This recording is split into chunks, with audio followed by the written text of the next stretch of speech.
What's up, everybody? It's Nick here from GamerX.com with Unscripted Access, episode number 21. On this week's show, we've got Anthony Ta. What's up? Ashton Holiday. Yo, yo. Bridget Sexton. Hi, guys. And Bronson Fiore. What is up, everybody? So we are back again with another episode of Unscripted Access. Told you guys it would be back to its weekly release. It's just the whole pack schedule and having this event and this event kind of threw things out of whack. But we are back with a pretty decent selection of news. Obviously, the biggest news this week in the realm of gaming is with Nintendo. We finally have a release date, and we finally have pricing for the Wii U. It will be releasing November 18th at the price of $299 and $349. The $299 model comes in white. The $349 model comes in black. I think that's retarded to kind of restrict colors to pricing. I don't like that because someone may want the premium model but may want a white version of it. That was the first thing I commented on when it came out. I'm like, oh, god damn it, the one I want is in fucking black. And then I proceeded to get angry at the fact that, wait, these things only have 32 and 8 gigs of storage. God fucking damn it, Nintendo. That's another thing I really had an issue with is the amount of storage. I'm a little concerned because, yes, the hardware is nothing substantial, but the hardware is better than the PS3 and 360, and the first PS3 and 360, first PlayStation 3s come out were 20 gigabytes and 60 gigabytes. This was, 5-6 years ago? To be fair, the first 360 to come out was a 20 gig, and after all the backwards compatibility software, it was really like a 12 gig. But that was 5-6 years ago. I had one of the 60 gigs. Yeah, I have my first PS3 was a 40 gig, my second was a 320, and my 360, I went from a 20 to a 60 to a 250. So, when the other systems are offering the minimum for a 360 that you'd actually want to buy is 250, and for a PS3 it's 160. And they aren't allowing a way to. It's not expandable storage in any way, is it? Well, you what can Nintendo say you what can Nintendo hook say in is you can hook in an external hard drive up to 3 terabytes, and it also takes SD cards. Okay, so at least it does offer. it's still a little storage. inconvenient though, because it's just like, man, I gotta go plug my external hard drive in all the time. I mean, or just have it sit next to the Wii the whole time. I mean, the one thing that is different with Nintendo over, let's say, Sony or Microsoft is the fact that as far as downloadable releases, there isn't near as much of a focus as there is on the PlayStation and the Xbox. This is true. Like, the big downloadable thing with me and Nintendo is their virtual console service, where you get Super Nintendo, Nintendo N64 games on there, and I bought a good page and a half worth of those on my Wii, and if I had the money, I'd probably buy all the Super Nintendo games I loved. And that thing only had 512 megs, and mine's only 3/4 full. So, I don't know. But then I look over at the 3DS, and I see how much they're pushing digital downloads on that thing. Well, and I kind of go, well, the thing is, this is the thing. When I look at the whole digital downloads versus physical content, I prefer digital content for portable, but prefer physical for consoles. It's like, because with my Vita, like when it comes to traveling, I don't want to have to carry these little cards around. Yes, they're small, and I have a case that can fit 4 cards in the case, so it's not too big of an issue. But it's like, I'd rather have them all stored on the device. The only inconvenience with, let's say, the Vita is the price of the cards, and the fact that the biggest card available right now is 32 gigabytes. But with consoles, it's like, I don't mind swapping a disc out every now and then. Here's another good thing about portables being downloadable. If you were to say leave your Vita in a taxi in Seattle, I wonder who does that. and you get back home 600, 700 miles away, and you have the possibility of not replacing that Vita or replacing that Vita instead of having it not shipped to you, you're also out the one game that came with it. Or if you had a case with all your games, all your fucking games. So, yeah, that's another good plus for digital downloads. I mean, it's just more convenient. I mean, when you have a portable device, you don't want to have to constantly flipping. You don't want to switch storage and physical media and stuff like that. So consoles make sense, which is why I really think, yes, it kind of sucks that's not enough storage. I think they could have done a little bit more, especially with how storage constantly depreciates in value substantially year to year. But obvious. I mean, here's the thing: how much space do you use on your 360 and PS3? Like for me, on both systems, I have at least 60 gigs worth of crap downloaded. I have a lot more than installed that. Games. I don't even store movies or anything on mine. On my PS3, I've got 500 gigabyte, and it's like I've used like over 300 gigabytes of it, and just like games and downloadable content. And game installs. I know, like in the case of a portable system like the 3DS, what I did at PAX is I kept the cartridges in the credit card slots on my wallet. But for a console, you don't have to do that. So I can see it being a little easier with the Wii U to get a pass. But even then, it's kind of disgusting. Like, you guys couldn't plug even a 60 gig in this thing. Like, I'm kind of curious how much this thing costs to make. Well, they're definitely making profit. But the reason why Nintendo went with the whole external storage thing is they say you get to decide how much storage you want. So if you want 500 gigabytes, you can plug in a 500 gigabyte external drive. Anthony, that's what they say. Look, we've been hearing Nintendo bullshit PR for years, and that's more. I know, but I'm just saying. Okay. I am just saying that's their reason. Yeah, that's what they tell everybody. When the Wii wasn't out yet, they said, "Oh, it can play DVDs." Then they said, "Oh, fuck no! In Japan, you can buy an add-on, but we're not sure if we're going to bring it to the States. We want to mainly focus on the games." And I'm like, this thing can't play fucking DVDs? Like, really? Just, goddamn, Nintendo. What the hell? Yeah, they definitely look to cut costs in every which way possible. Let's talk about the price, because obviously we've seen the games. They said that Super Mario Brothers U was going to be a launch title, Nintendo Land's going to be a launch title. And then you're going to have plenty of games launching around that release window, such as Pikmin 3, Batman, which is already out, but for the Wii U, Zombie U, which I honestly think Zombie U is going to be the best third-party seller for the Wii U around that time. I think it's going to be the best selling, but the game I'm looking forward to most is the Wonderful 101. That game looks so dumb and amazing. Ashton, please back me up on this. Oh my god, that game seems so amazing and tons of fun. I just knew that Platinum Games was developing it, Nintendo was publishing it. This is a game that most people who are buying a Wii U will certainly have on their list of things to buy. I know one thing that I thought was kind of interesting is with this whole Wii U thing is Nintendo is really hooking up with Platinum Games. Like, you got the Wonderful 101. They've got Call of Duty Black Ops 2. Let's go. And, well, I meant the developer of Platinum Games, not games that sell a platinum amount. No, they got that new IP, the Wonderful 101, and as an exclusive, they are publishing Bayonetta 2. As an exclusive, which is kind of misleading, because it's like they're going to have two different Bayonetta 2s. They're going to have one Bayonetta 2 that's exclusive for the Wii U, and another Bayonetta 2 for PS3 and 360. So, or what's going to actually happen is what happens with some Wii games is it's going to come out on the Wii U and then gets ported to the newer, higher powered systems. So it's what you're telling me is like every game, or like 90% of games, it's going to be bad on the Wii U.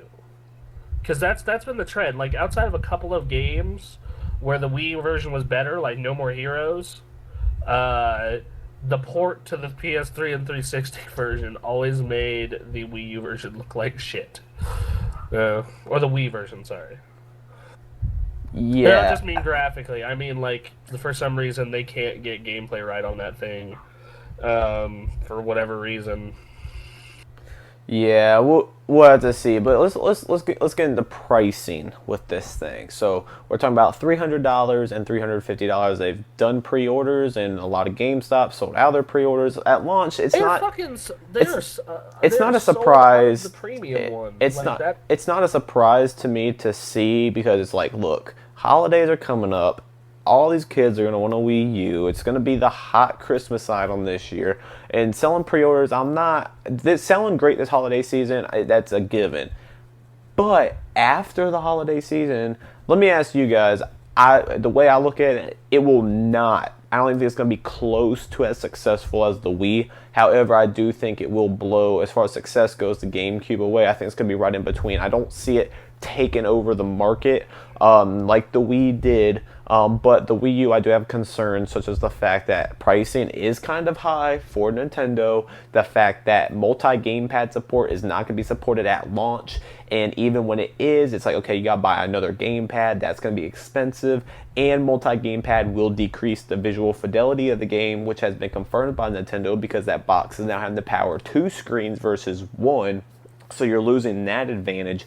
Developers are going to have to find a way to make their games work with the gamepad, because with the Wii, it was somewhat different, but it's like, okay, it's using motion. That's easier to implement than saying, okay, now you've got 2 screens to work with. They've got to kind of base their game around that. It's not going to be easy to port a game from the PS3 or the next PlayStation to the Wii U. So here's the thing about this. I think that I think it's how successful it is going to bank on 2 things. One, how novel it is to people. The big reason that the Wii sold so well was it was new, different, and it not only appealed to hardcore gamers, because when that thing was coming out, almost everyone I was talking about talking about, oh, dude, that's so awesome when you're playing a sword game, it'll move 1-to-1, and you're shooting, it'll be just like a mouse.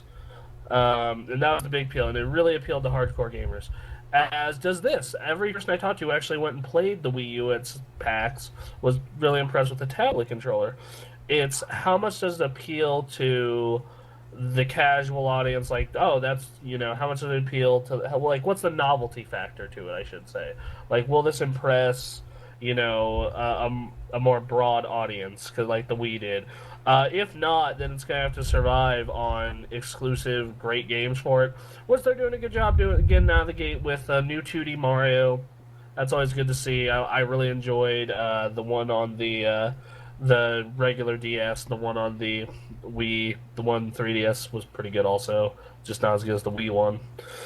Pikmin, that's a big series to see, of course, returning. Zombie U is interesting. And then Bayonetta 2 and The Wonderful 101 are both games that are going to appeal to hardcore gamers. So they're really doing their best to appeal to that. I think that it's just, for hardcore gamers, how to use that tablet in novel ways and interesting ways for gaming. And for the casuals, you got to sucker them in with cool ideas. Like, just something that's really broad. Like, I don't know. The idea that I thought was really awesome that Penny Arcade put out there is the person with Dungeons and Dragons. The person with the tablet controller is the dungeon master. The 3 people with the Wiimotes are the characters in the RPG. Yeah, I mean, the implementation, I think, is going to be the main thing. Zombie U, out of all the games I've played, I think, geared towards the market, because like I've said, I'm not going to say casual, because that's kind of a bad word for it, but the more childish games, like I'm more into those mature audience games, and Zombie U does that, but it takes advantage of that gamepad controller. I had the chance to play it at E3 and PAX, and I'm continuously blown away, and I'm interested. Does this mean I'm going to buy a Wii U day one? No. However, well, see, I don't even want to say that, because like I almost feel like as a responsibility I have to provide Wii U coverage. So like that's kind of the thing that I've been with here. Like, I know I'm going to buy one eventually for Nintendo titles, but it's kind of pricey right now. I would love to do coverage for the site of the Wii U, go to the launch, get everything, but first off, that comes out during the time of year where fucking so many games come out, and also like it's kind of expensive, and the games I want are a little bit out there, like they're not at launch. Pikmin, The Wonderful 101, neither of those are launch titles. Brawl or the next Smash Brothers title is going to be in the far-flung future. Like a lot of titles I'm interested in aren't out now, and that bothers me because I can get it later, and right now there's a bunch of great games coming out. Right, and I'm not going to make any promises, but I will do my best. We'll see how things go to obtain a Wii U or have a way to access a Wii U, which I'm sure will not be a problem to provide coverage, because I'm sure there's going to be a part of our audience that wants coverage on that, so I will do my best to make sure that happens for you guys. But it's mainly been Bronson and I talking. I mean, what do you guys think about the Wii U, its success? Do you think it's going to be as successful as the Wii? Do you think it's going to outdo the GameCube? What do you think about the pricing, the games, or what do you guys think? I think the pricing maybe $50 too expensive. On both. That's kind of what I them, because those things. Thing is, maybe $250. If $250 sounds about right for the basic system, and $300 sounds about right for more storage and the game. I would just like to say, after the holiday season, if they're having a rough spring, I absolutely see a $50 price drop. But as far as success go, I have no idea. I don't know how well this thing is going to do. But my main problem with the system right now is I think the Wii U Pro controller needs to be standard with the system, because I really don't after once again, Nick and I have got a chance to play it, and I played everything there fine. That controller is smaller than you think it is. Yes, you are gonna be fucking surprised when you get that thing in your household and when you see one in person.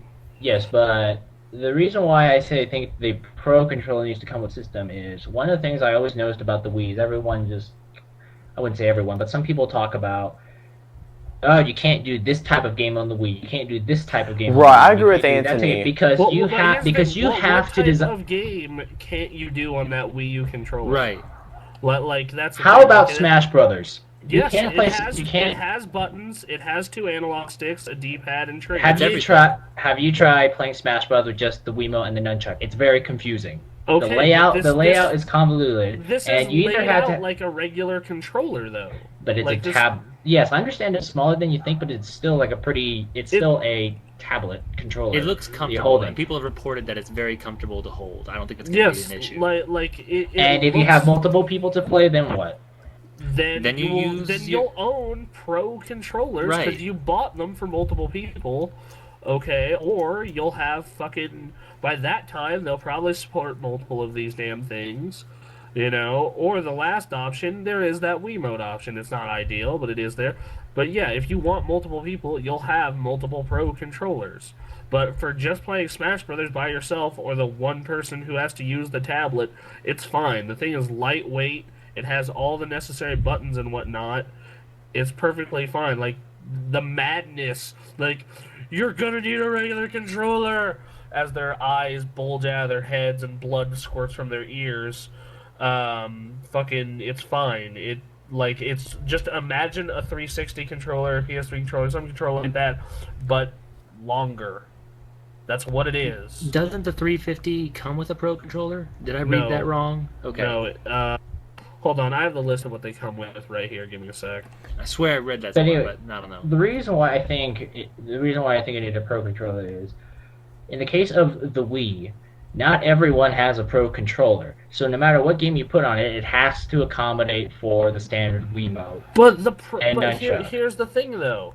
This isn't like that, though. You have 2 analog sticks. You have 4 I'm sorry. A lot of us have yet to be convinced that this thing can support a conventional game. You have 4 sets of fucking triggers. You have the 4 front buttons and the 2 analog sticks and the D-pad. It has everything that a regular goddamn controller has. And more with the tablet. Yes, and more. That's the thing. And fucking more. You have technically a 5th button. The thing is, I to back up Anthony on this point, I can understand where you're coming from. It's not so much in the Wii, where it's like the Wii, it's restricted to motion with how those controllers are designed. However, for someone like me, yes, when I play Zombie U, I want to play with that gamepad. But when I'm playing a game like Super Smash Bros., as he said, or if they come out with a decent first-person shooter, I'm going to be used to that standard controller. And I feel, yes, that audience is going to really look for that new innovative gameplay experience with the gamepad. They may be fine with that, but for people that are more on the hardcore gaming side with the PlayStation 3 and Xbox 360, where they're used to using standard controllers, I almost feel like including that controller in there would have been a smart idea, simply because of the fact that I know for me, there will be a game every now and then I play with the gamepad, like Zombie U. But for the most part, I see myself using that standard hardcore controller. Personally, I think they should have included it in there, or at least given an option, another bundle that did include that, because I just feel like it's going to be an inconvenience for those that are used to playing with PlayStation 3 and Xbox 360 that might be saying, okay, well, the next Xbox and PlayStation aren't coming out till next year, so let me go ahead and check out the Wii U. Oh crap, so now I've got to pay $350 to get one with decent storage in it, and I got to plop however much for another hardcore controller. I'm looking at it $50, but and then a game, I'm looking at $500. Actually, it comes with Nintendo Land. Well, yes, it comes with Nintendo Land, Nintendo which was a given. I knew that was going to be included the day they announced it. It just seems like that type of game to be included. But let's say another game, such as Super Mario Brothers or anything like that. I mean, you're after tax and everything, you're looking at $500, and this Probably, is for a Nintendo console. Like the thing was though, I guess for me, I played it at PAX, and I picked up any game that used only the tablet. Fine. Like, all the hardcore games that use a tablet, like Mario, played like goddamn Mario. Like, there was no real difference to me. Like, it was a little wider. That was it. The controller was a little wider. That was fine. But as for what's in each bundle, the deluxe set has a copy of Nintendo Land, 32 gigs of storage, the console, the gamepad, the AC adapter, the gamepad AC adapter, and HDMI cable. Fucking finally, someone does that. Yay, I don't have to go out and buy one myself. But they are cheap, so. The sensor bar, the gamepad cradle, the gamepad stand, and the console stand. Now, is Nintendo Land also with the standard $299? No, it is not. Wow. Okay, so this is what comes with the basic set.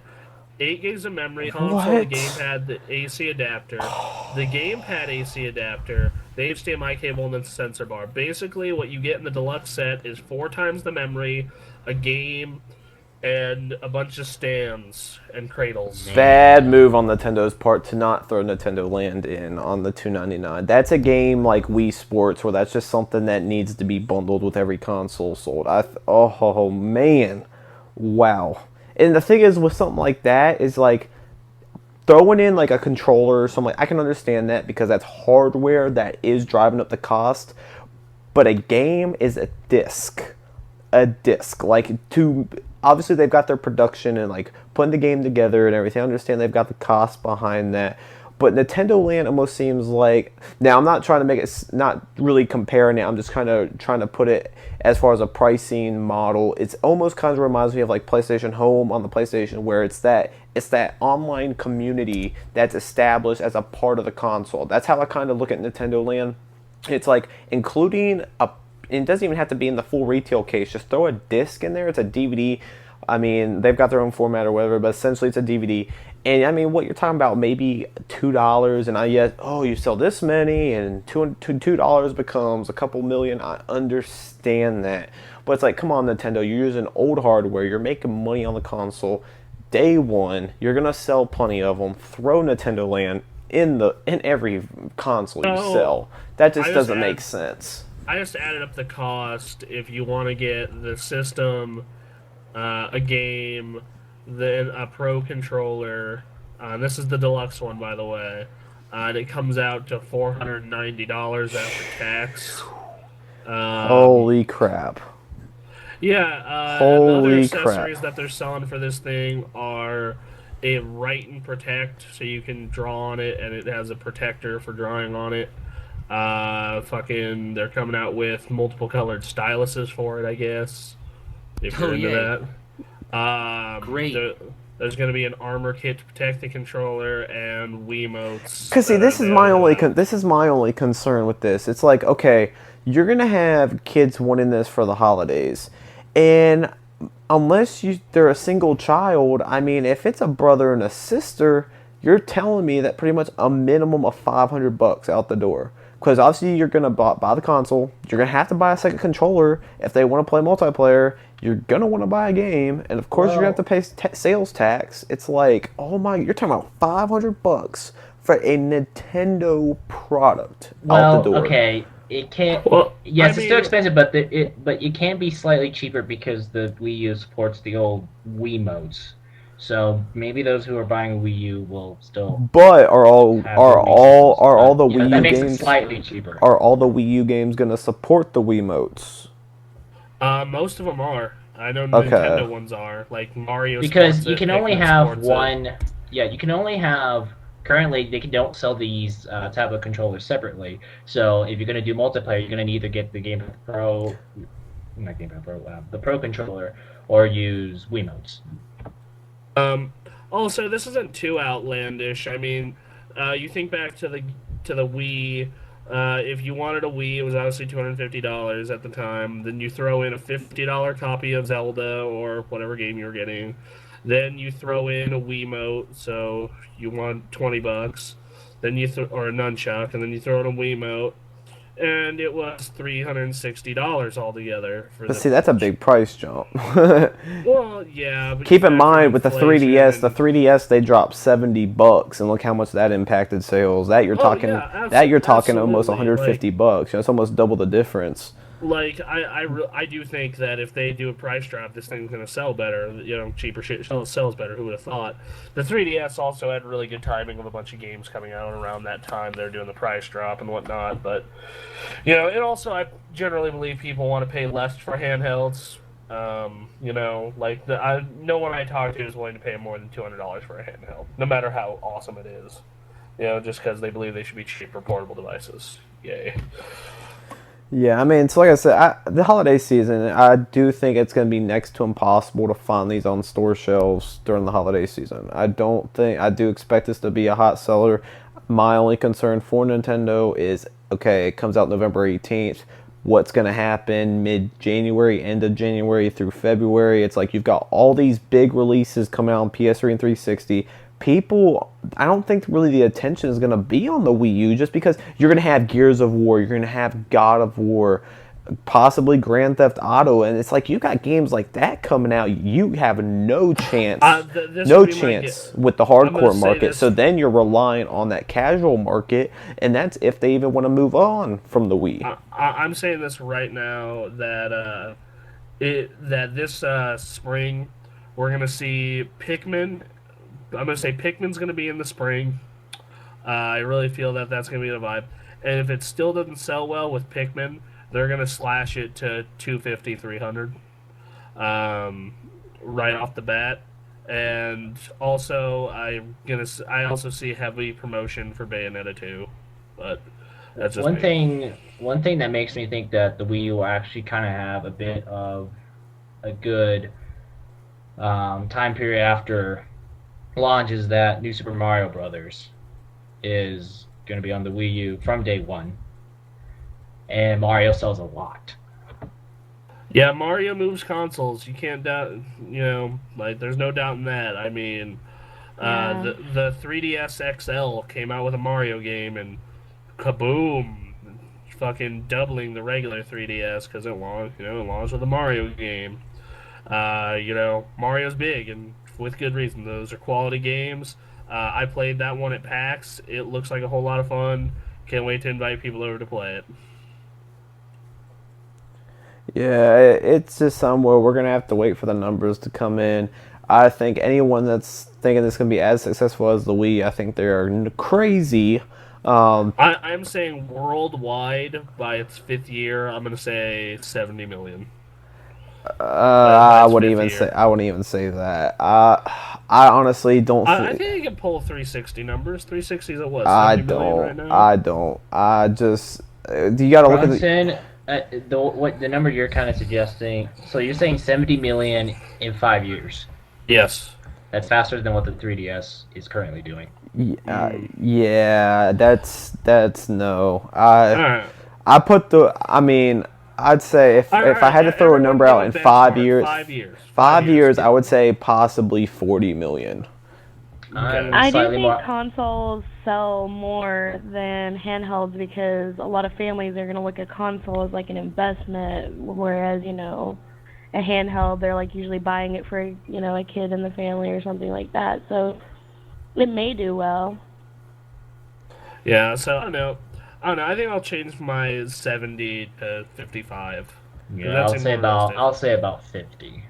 Yeah, I'll go 55. Ashton, what's your estimate? But they're gonna need to keep the interesting games coming, whether it is games for the family or games for the hardcore gamer. Gonna need some way to keep the sales going, so it doesn't hit like what the Wii's kind of doing right now, which is completely fall off the cliff after everything's dried up. Yeah, I know that. Well, I think they're pacing themselves a little bit more because we're not like.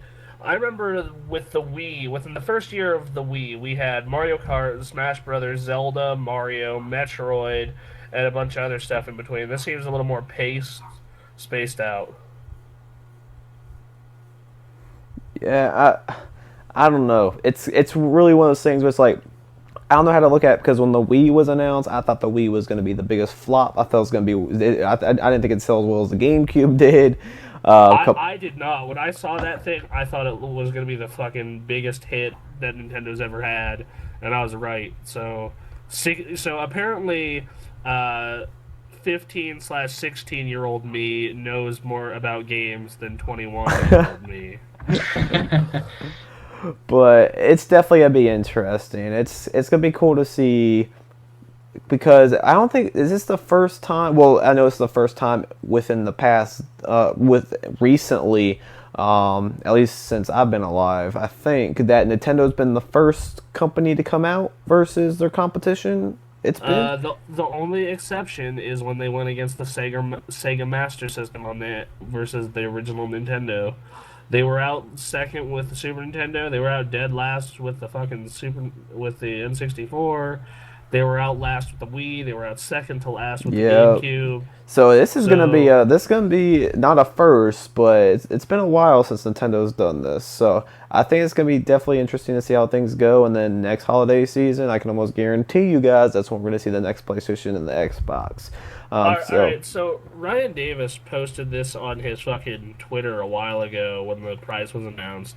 If the Wii U is this price, what is the estimate for the next gen consoles? Next PlayStation, I'm saying, call me crazy, but I'm gonna say the next PlayStation is probably gonna be priced at $450 and $500, or if they don't do that, if they do the I'll change that. $450 and $550. They're probably gonna do the $100 price jump, and I see Xbox going in at $400 and $500. Okay, so what you're telling me is I'm gonna have to stop playing video games. Dude, you gotta look at it this way. Look at it this way, dude. The thing is, when you look at these consoles, you've got the Wii U.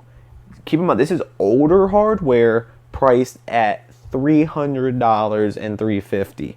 Oh, I'm aware. That's older hardware.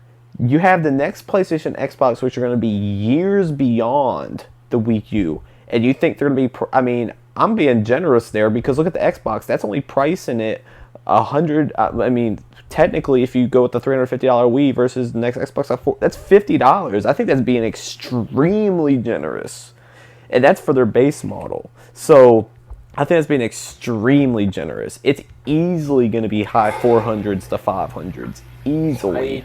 I don't know what pricing they're going to I think the big difference with them is they're willing to take a loss, but fucking goddamn it, yeah.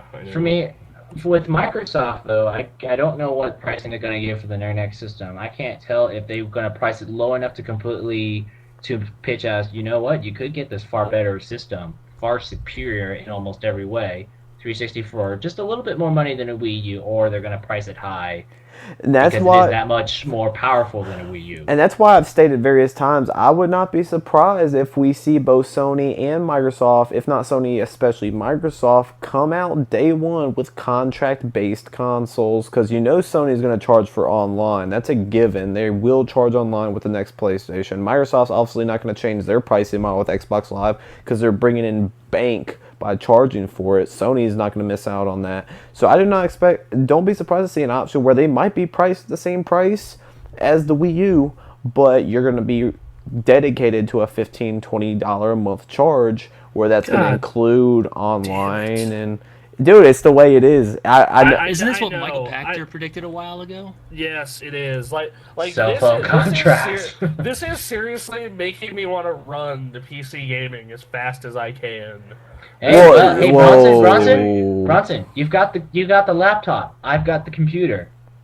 Yeah. We've got the hardware already. We just probably need to. Well, for my case, if you're talking about saving money, PC gaming is not the route to go. Well, no. Like, here's the thing though: the games are cheaper. They're $50 instead of $60. Okay, so you save $10 on the games, but it's like, okay, you buy that console, you buy it one time, and you're done. Here's the thing though: you buy that console once. Where's your PC? Those consoles don't have the Steam sales though. They don't fucking ever have those ever.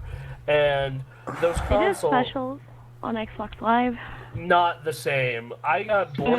First off, you can't get Skyrim for half off on Xbox.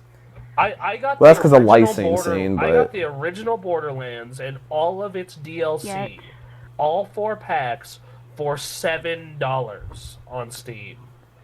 But I'm not arguing the price of the software. That's obvious. My whole case is when you buy that console, you will buy it once. You will pay that $500 and be done. You'll be set for 6-7 years. You buy that PC if you don't already have one. Let's say you already have a PC.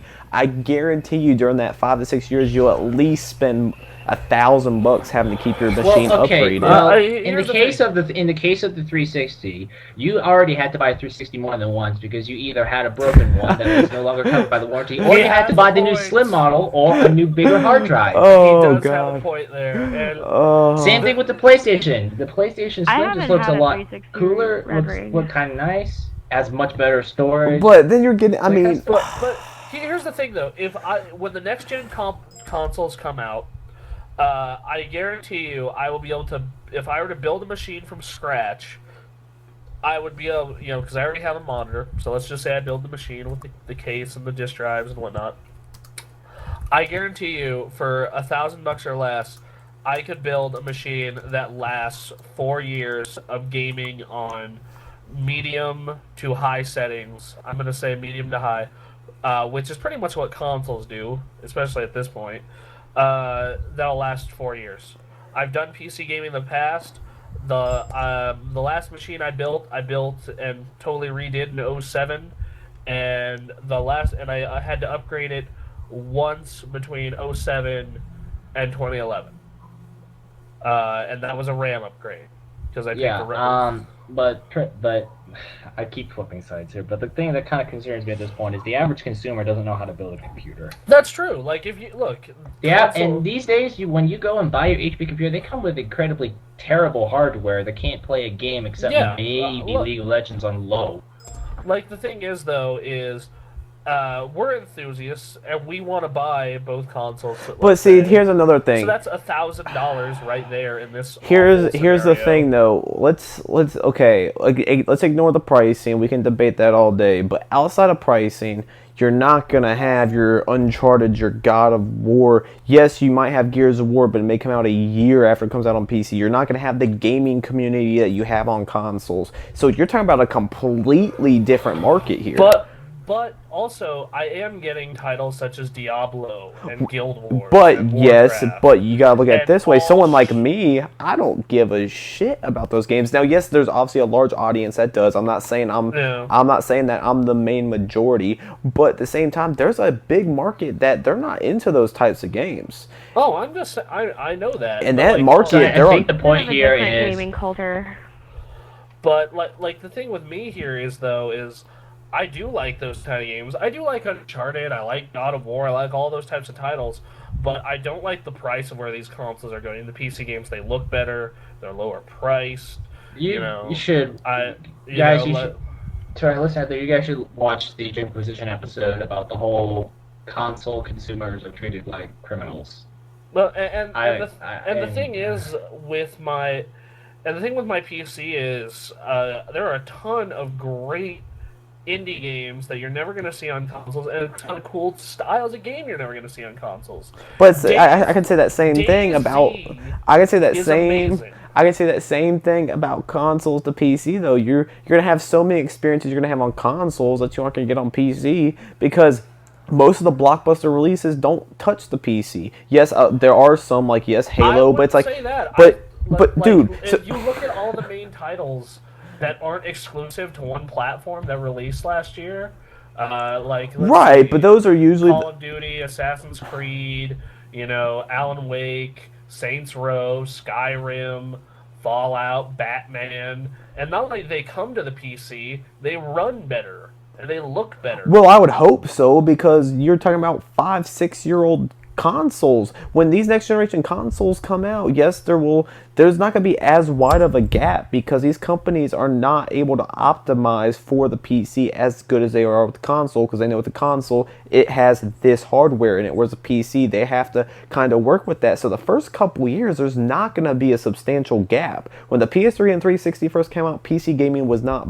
leaps and bounds beyond consoles as it is now. Yes, you look at a game like Skyrim or Battlefield 3 or Borderlands 2, yes, if you've got a high-end PC, it does look substantially better, has better effects, anti-aliasing. I understand that, but these are consoles that are 5 to 6 years old. When you're talking about these new consoles that are coming out with this brand new hardware, these developers have been optimizing for these systems for at least 2 years. It's not going to be near as wide. And yes, you do have, like you said, most of the multi-platform games are on there, but it's like, okay, your Halo audience, your Gears of War audience, your God of War, Gran Turismo. I mean, you're talking about a wide gaming market right there. Yeah, that is a wide gaming market, but here's the thing, though, is I, as a PC gamer, don't get treated like a motherfucking criminal. Like, I have to sign up for so many fucking services with the Xbox Live, and I'm mainly fucking hanging on Microsoft because PlayStation's not as bad. But fuck all. Every time I turn on my PlayStation, everyone's like, oh, you pop in a game and play it. Motherfucker, on PlayStation, that's a lie. That's a filthy lie, okay? I remember when I bought fucking Skyrim, I put it in, and a 200 meg fucking patch was on that bitch. And the 5 gigabyte install. And then the 5 gigabyte fucking install. And then more loading times. And then longer loading times I'd have on the PC. And that happens on so many fucking PS3 games. Then on the 360 side of things, Microsoft treats me like a fucking criminal. I downloaded these games, I paid for these arcade games, but I can't play them unless I'm hooked to the fucking internet. What kind of shit is that? Okay, so everyone, like, that's fucking annoying right there. Yeah, that definitely pisses me off. Like, I have a few games like that, and I was just like, what? Yeah, like, Seriously? I wanted, like, there was that week I didn't have internet when I moved into my fucking current place I'm living in, and I wanted to play some Xbox Live arcade games. Oh, Geometry Wars, that sounds fun. Oh, Trial, bitch. Oh, no. Yeah. It's like, I paid money for this. It's like, I paid for this, god damn it. Like... Why can't I have access to it? Just... Whatever I want. I mean, just fuck. And these installs and just... And you've downloaded the whole game, so, like, why do you have to be connected to the internet? That's just stupid.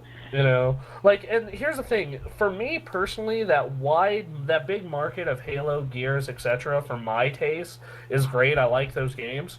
But I also recently have been really enjoying PC indie titles that you will never ever see on the console, like DayZ. DayZ is literally a zombie survival horror game. You have to feed yourself. You have to find a way to survive. You fucking just, and it's a big open world, and everyone is out to fucking get you, and you're out to get them. Like you'll never see that on a console. You'll never see something like To the Moon, which just, oh god, that was a great game. Like there's all kinds of indie experiences that you'll never see on the console, and I think it makes up for those big blockbusters in a lot of ways. And there's more varied games on the PC. I have seen some cool games come out on PC that I was like, man, I wish that would come to console, but it never will. Yeah, it just... I don't know. But, I mean, moving on from the whole Wii U discussion, we actually have the Sony's Tokyo Game Show press conference actually going on live while we're recording, and they just announced their a new model, PlayStation 3, that looks just like the leaked images, and I must say it looks absolutely disgusting. I hate that cheap, shiny plastic. I mean, it looked bad. Like, I didn't like the transition to the model that's currently on store shelves, but this thing is hideous. Like, oh my god, this thing is hideous. And, I mean, do I care? No, because it's like, my PS3 is running fine, knock on wood. I'm not going to be buying another PS3 before my next PlayStation, and it's like, I don't look at my console while I'm playing it, so I don't really care. But thing is, it's like, okay, you make it look like a cheap piece of shit, and you don't... It looks like something from the 90s.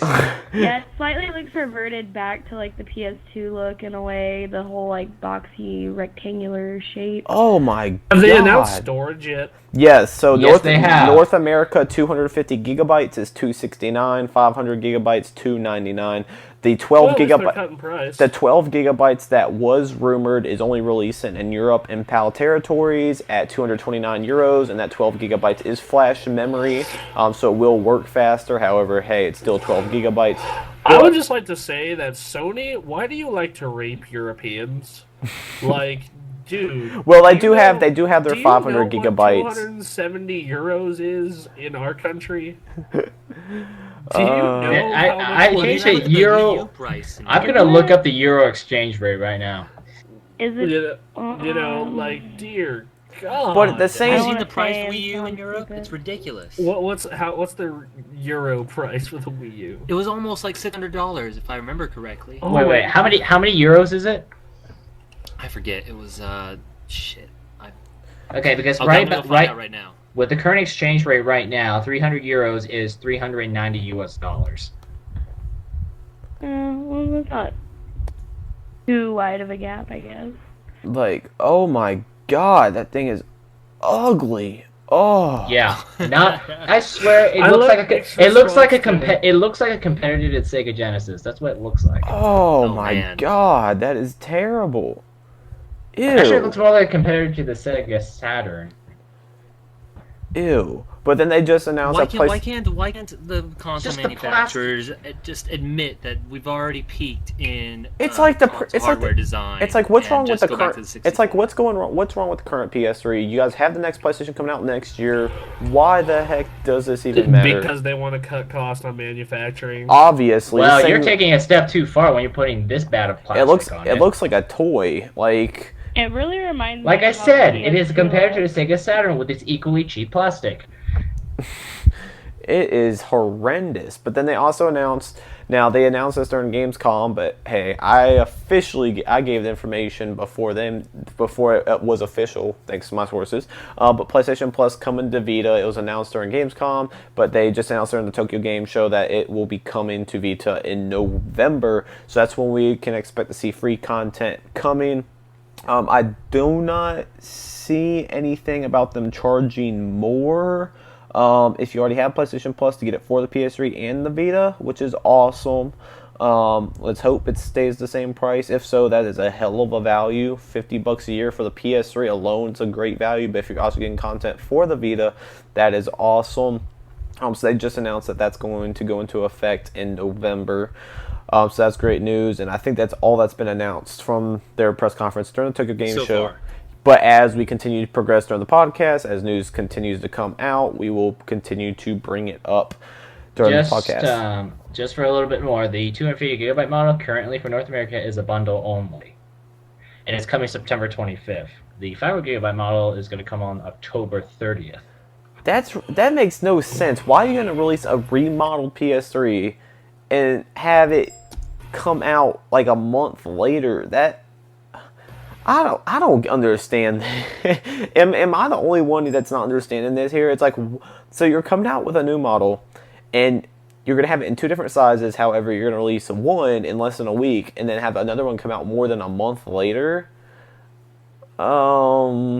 I really don't know. And Ashton, am I reading this right? 15th anniversary edition of Hot Shots Golf bundled with PS3s. Yep, they're bundling that with the PS3s. Hey guys, you want your new PS3s? I bet you'd like it with some Hot Shots Golf. Well, if it doesn't, no, I it would just doesn't. like to say It that doesn't these come games are with the. actually pretty fun.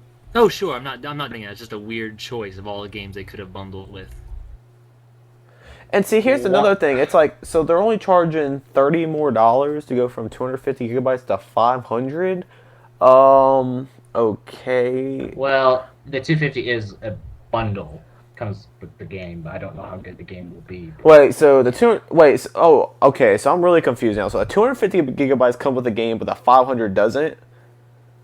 That's right. Oh That my. doesn't make sense. Wait, what? Oh my god. On September 25th, the 250 gigabyte PlayStation 3 will be available as a bundle only for $269. On October 30th, the 500 gigabyte model will come out, is not a bundle, and will cost $300. It's weird. Wow. Anthony, can you also tell us, please, what Sony released for the Vita recently? Oh yes, also in other important PlayStation news, Vita firmware 1.81 has just come out. And what's it do? I have no clue because the article doesn't tell me anything. You know, they should update it with some games. That'd be pretty good. That would be good. Yes, that would be good. I don't want to be mean. We've They're got Call of Duty right? coming out, guys. Chill Yeah. out. Come on, man. Yeah, Retribution? yeah. Persona 4 has been pushed to November. Oh, well. man. Oh, God. Sony. They're rattling through released for Call of Duty and the next Tales, and next is for Yakuza 5. Oh, Sony, I love you Great. guys to death, but what the hell is going through your mind right now? Like, I'm really confused. Like, you release a console, it looks like a piece of crap. Then you release a model that has a larger hard drive that does not come with the game, but the model with a smaller hard drive does come with the game. I'm completely confused here. You know, if we are not enjoying our customers, we could migrate to PC gaming. Oh my god. They are making good decisions at the moment, I think. I would just like to say, everyone is starting to see the point Anthony and I are making. No, I know you still can't sell me on Uh. it. Because the thing is, at the end of the day, I don't care how ugly that console looks. I'm looking at the television. That's what I'm looking at. Yes, I mean, I'd prefer it look decent, but at the same time, if it's ugly, as long as it works and it looks beautiful on my television, that's all I technically care about, because I'm not looking at my console while I play. Yes, it gives you that, oh, this looks awesome, but then it's like, okay, cool, it's just going to sit on my entertainment stand and power these games, so... I swear, Sorry to interrupt, but I swear the PS3, actually, now that I think about it, in addition to being compared to the Saturn, it looks more like an oven grill than the original PS3. He said oven grill. George Foreman sponsored this. Yeah. Remember... Well, I remember when the PS3 came out, though, a lot of people did have the remark of, like, oh, it looks so sleek, you know, like... Remember, we're talking about George the big selling Foreman. point. Remember with the PlayStation 3s where people were, like, taking the top layer off their PlayStation 3s and using their PS3s as George Foreman's? Like, there was, like, literally... Oh, God, those were great. where the people are, like, frying eggs and, like, cooking bacon and stuff on their PS. It's like, wow, you clearly have too much money to be wasting to freaking use a PlayStation. That's an expensive grill. $600 for a grill that you can't even fit a whole family meal on. No, thank you. And then obviously too much time, and just you have no common sense. It's like, okay, one person does it, they make it the attention, but it's like, so they did it, now you're gonna do it too. It's like, well, it's already been done. So like if you're the first one to do it, oh, this will be a cool idea. Still don't quite understand that, but that makes more sense than someone that does it just because someone else does it. Like, oh my god, They are showing Wonderbook at this press conference right now. Are you serious? I really wish I was there. Are they seriously showing? Oh my god! Wait, Japan wants the Wonderbook? Anthony, They got you're saying it. it wrong. Whatever they wanted. Wonderbook! Okay, right now, Japan wants the Wonderbook! right now they're going down a really steep slope. They went from an ugly PS3 to bundles that don't make sense to Wonderbook.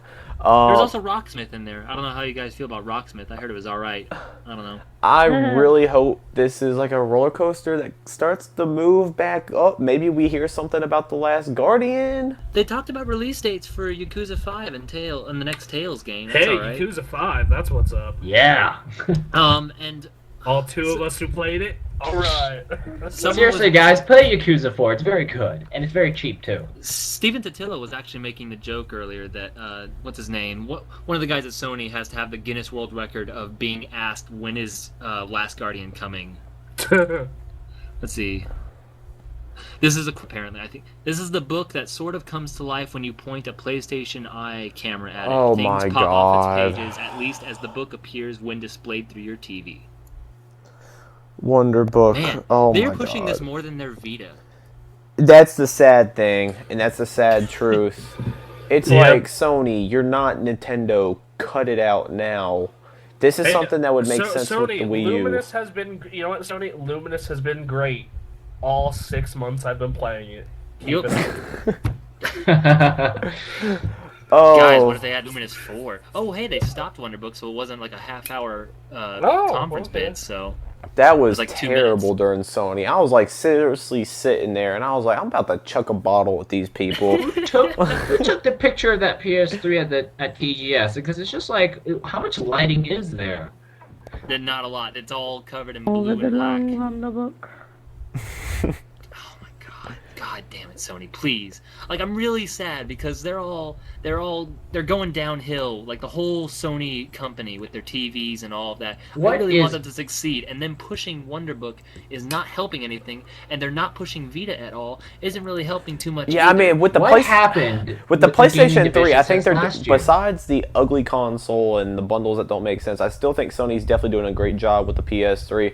Sure. Better than Microsoft, because I mean, Microsoft, what else do we have besides the Uh-huh. Forza and Gears? I mean, with Sony, we got God of War, we got The Last of Us, The Last Guardian, if that comes out. Like, there's so many titles coming out for the PlayStation, but it's They're still like working on Splinter Cell, and also, what's it called? Killer Instinct's coming out.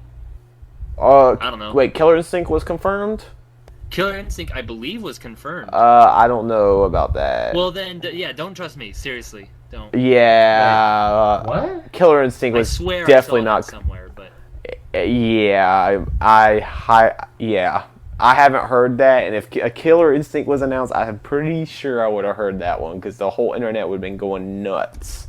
I might be wrong, but unless like it, I was more likely duped. But let's see.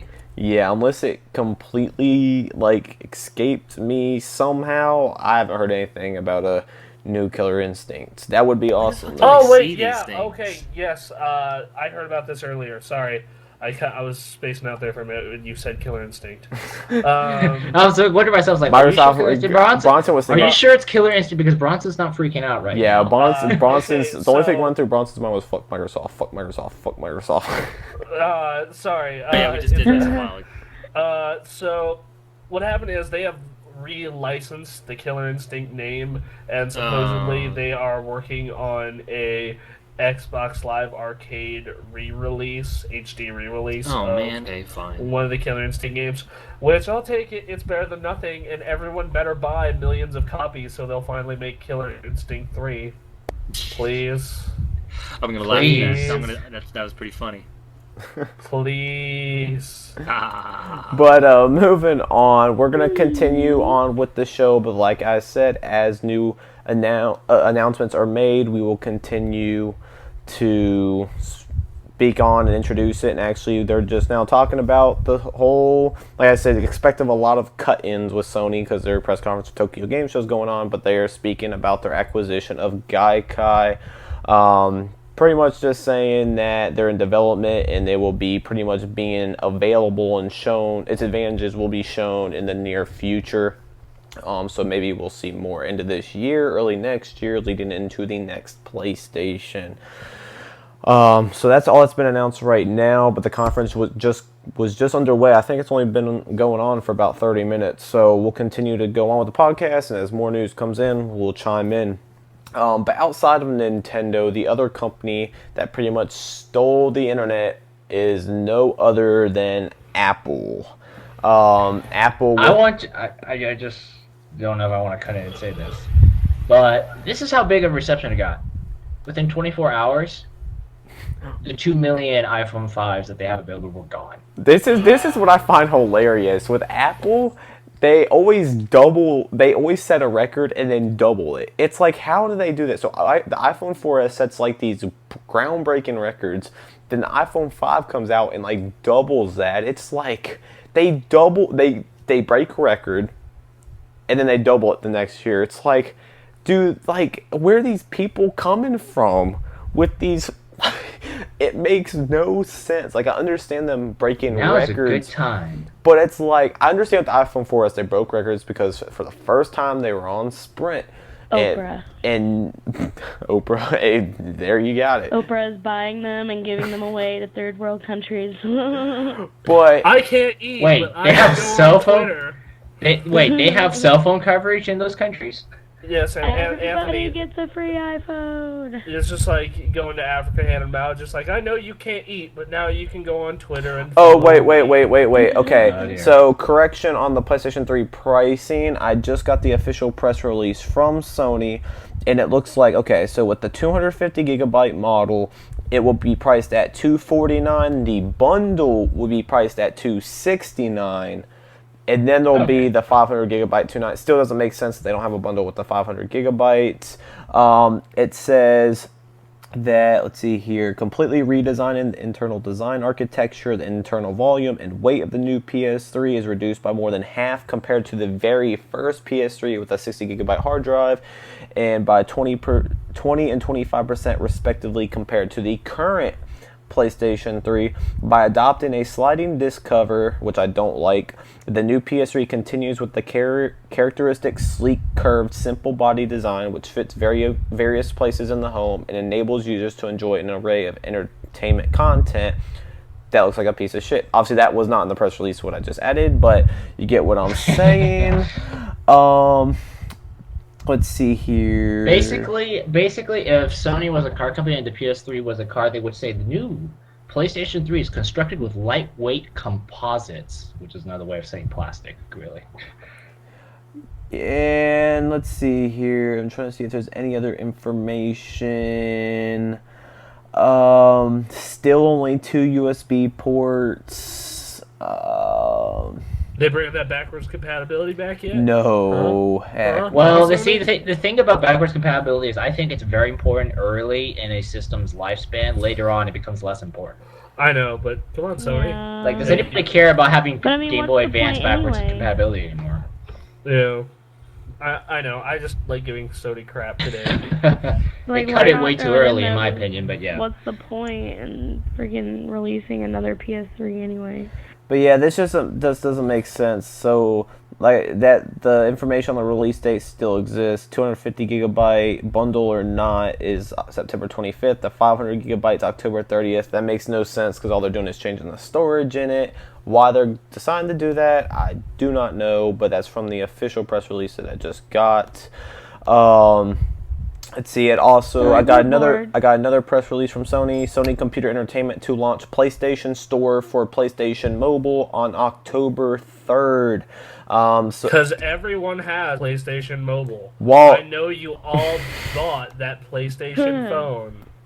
Everyone did to play Crash Bandicoot. Yep, Hey, I you all actually did. have the Xperia. so that's good What? news for Bridget. But I don't Someone have owns them. it. What? God. Yeah, so that's what I'm using right now to do the podcast. That's. Wow. Okay. I just don't have any games on it right now, so I need to Well, do that. don't worry. I bought a Vita and same thing. So, you know. But as I said, we'll continue with the updates. But moving back to a phone. We need a breaking news theme because Yeah. the stuff is going to come in like breaking news. But Breaking news! I think that's been taken, Bronson. But moving back to a Man, platform, we'll still use it. Moving back to a cell phone platform that actually sells, iPhone. So, like Anthony said, in less than 24 hours, they sold more than 2 million pre-orders of the iPhone 5. For people that are not aware, the iPhone 5, the major changes, it will be a 4-inch screen compared to 5. compared to 3.5. Sorry. Oh, please let me say the color saturation thing. You can say that. It does come with it's the same pixel density, so and it's also a 16:9 aspect ratio, which I actually like because things like watching movies and just multimedia. In general, it makes more sense. So the width of the screen does not change. The height of it does increase briefly, but because of how it's designed, the actual phone itself is not much taller because they shifted the screen down and there's less of a frame to it than the previous iPhone 4 and iPhone 4S. The front-facing camera is now 720p. It's a higher quality camera, and it's going to be centered versus offset to the speaker of the previous iPhone and 4S. It's going to use the A6 chip instead of the A5 chip, which really surprised me. I was expecting them to go with the same chip they put in the new iPad, which is what they usually do. However, what does make sense is the fact that new iPad, really the reason for the A5X was to support the Retina display at that size. The A6 is more powerful than the chip that's put into the new iPad, and it's said to be 2 times faster in processing power and graphics power than the iPhone 4S. Recent benchmarks have come out, and it's more than double, which is insane for a freaking phone. It's also got 1 gigabyte of RAM versus 512 megabytes of RAM. The camera is, as far as specs go, the same, but it has a couple enhancements. A better lens cover to prevent scratching.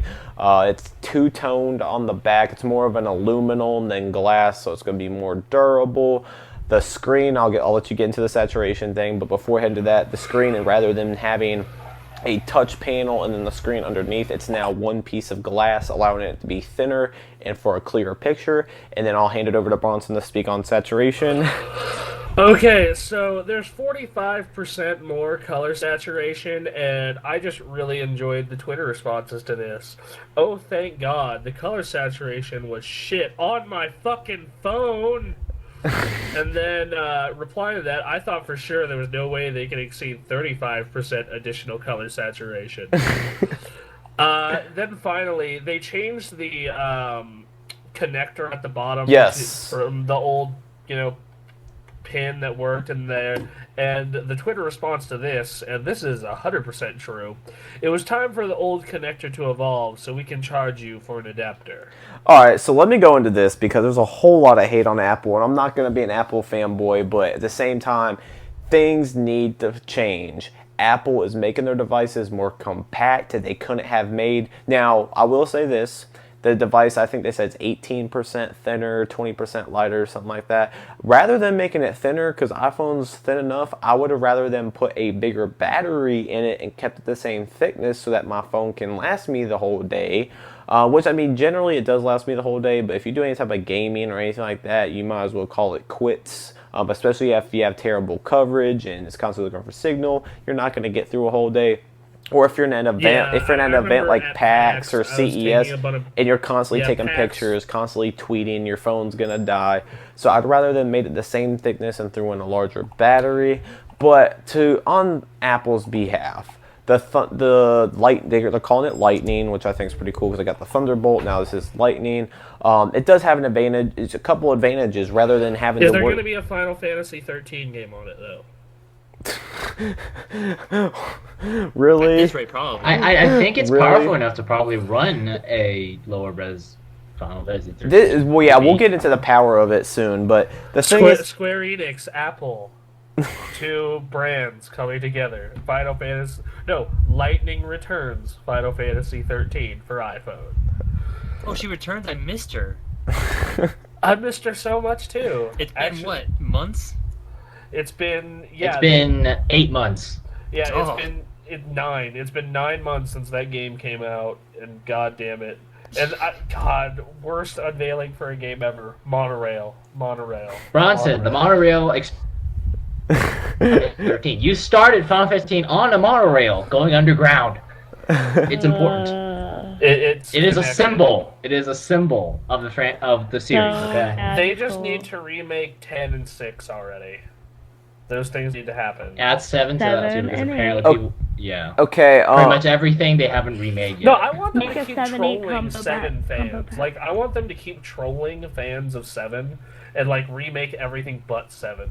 Because I'd find it fun. Going. We remade Yeah, all the really. classic ones. But we're not going to get to the golden era ones except 10. Yeah, hate to keep going back to this, but we're going to go back to the new PS3 model because the whole Hot Shots Golf that appeared to be only for Japan. So what they're doing in the United States is the 250 gigabyte PS3 will be available on September 25th for $269 as a part of a limited edition bundle featuring Uncharted 3, Drake's Deception, Game of the Year Edition, and a voucher for more than $30 worth of bonus digital content for the highly acclaimed digital title Dust 514. This bundle offers more than $70 in combined value. So it looks like it's an Uncharted 3 bundle for the United States rather than the Hot Shots Golf, which is for Japan. Now, it's on the official PlayStation blog now, and if you look at the images on the PlayStation blog, the PS3 actually doesn't look that bad, but of course those are touched up and rendered. It's somewhere we'll kind of have to wait to see it in person. But okay, going back to what we're talking about, just making sure we get the right information out to the listeners.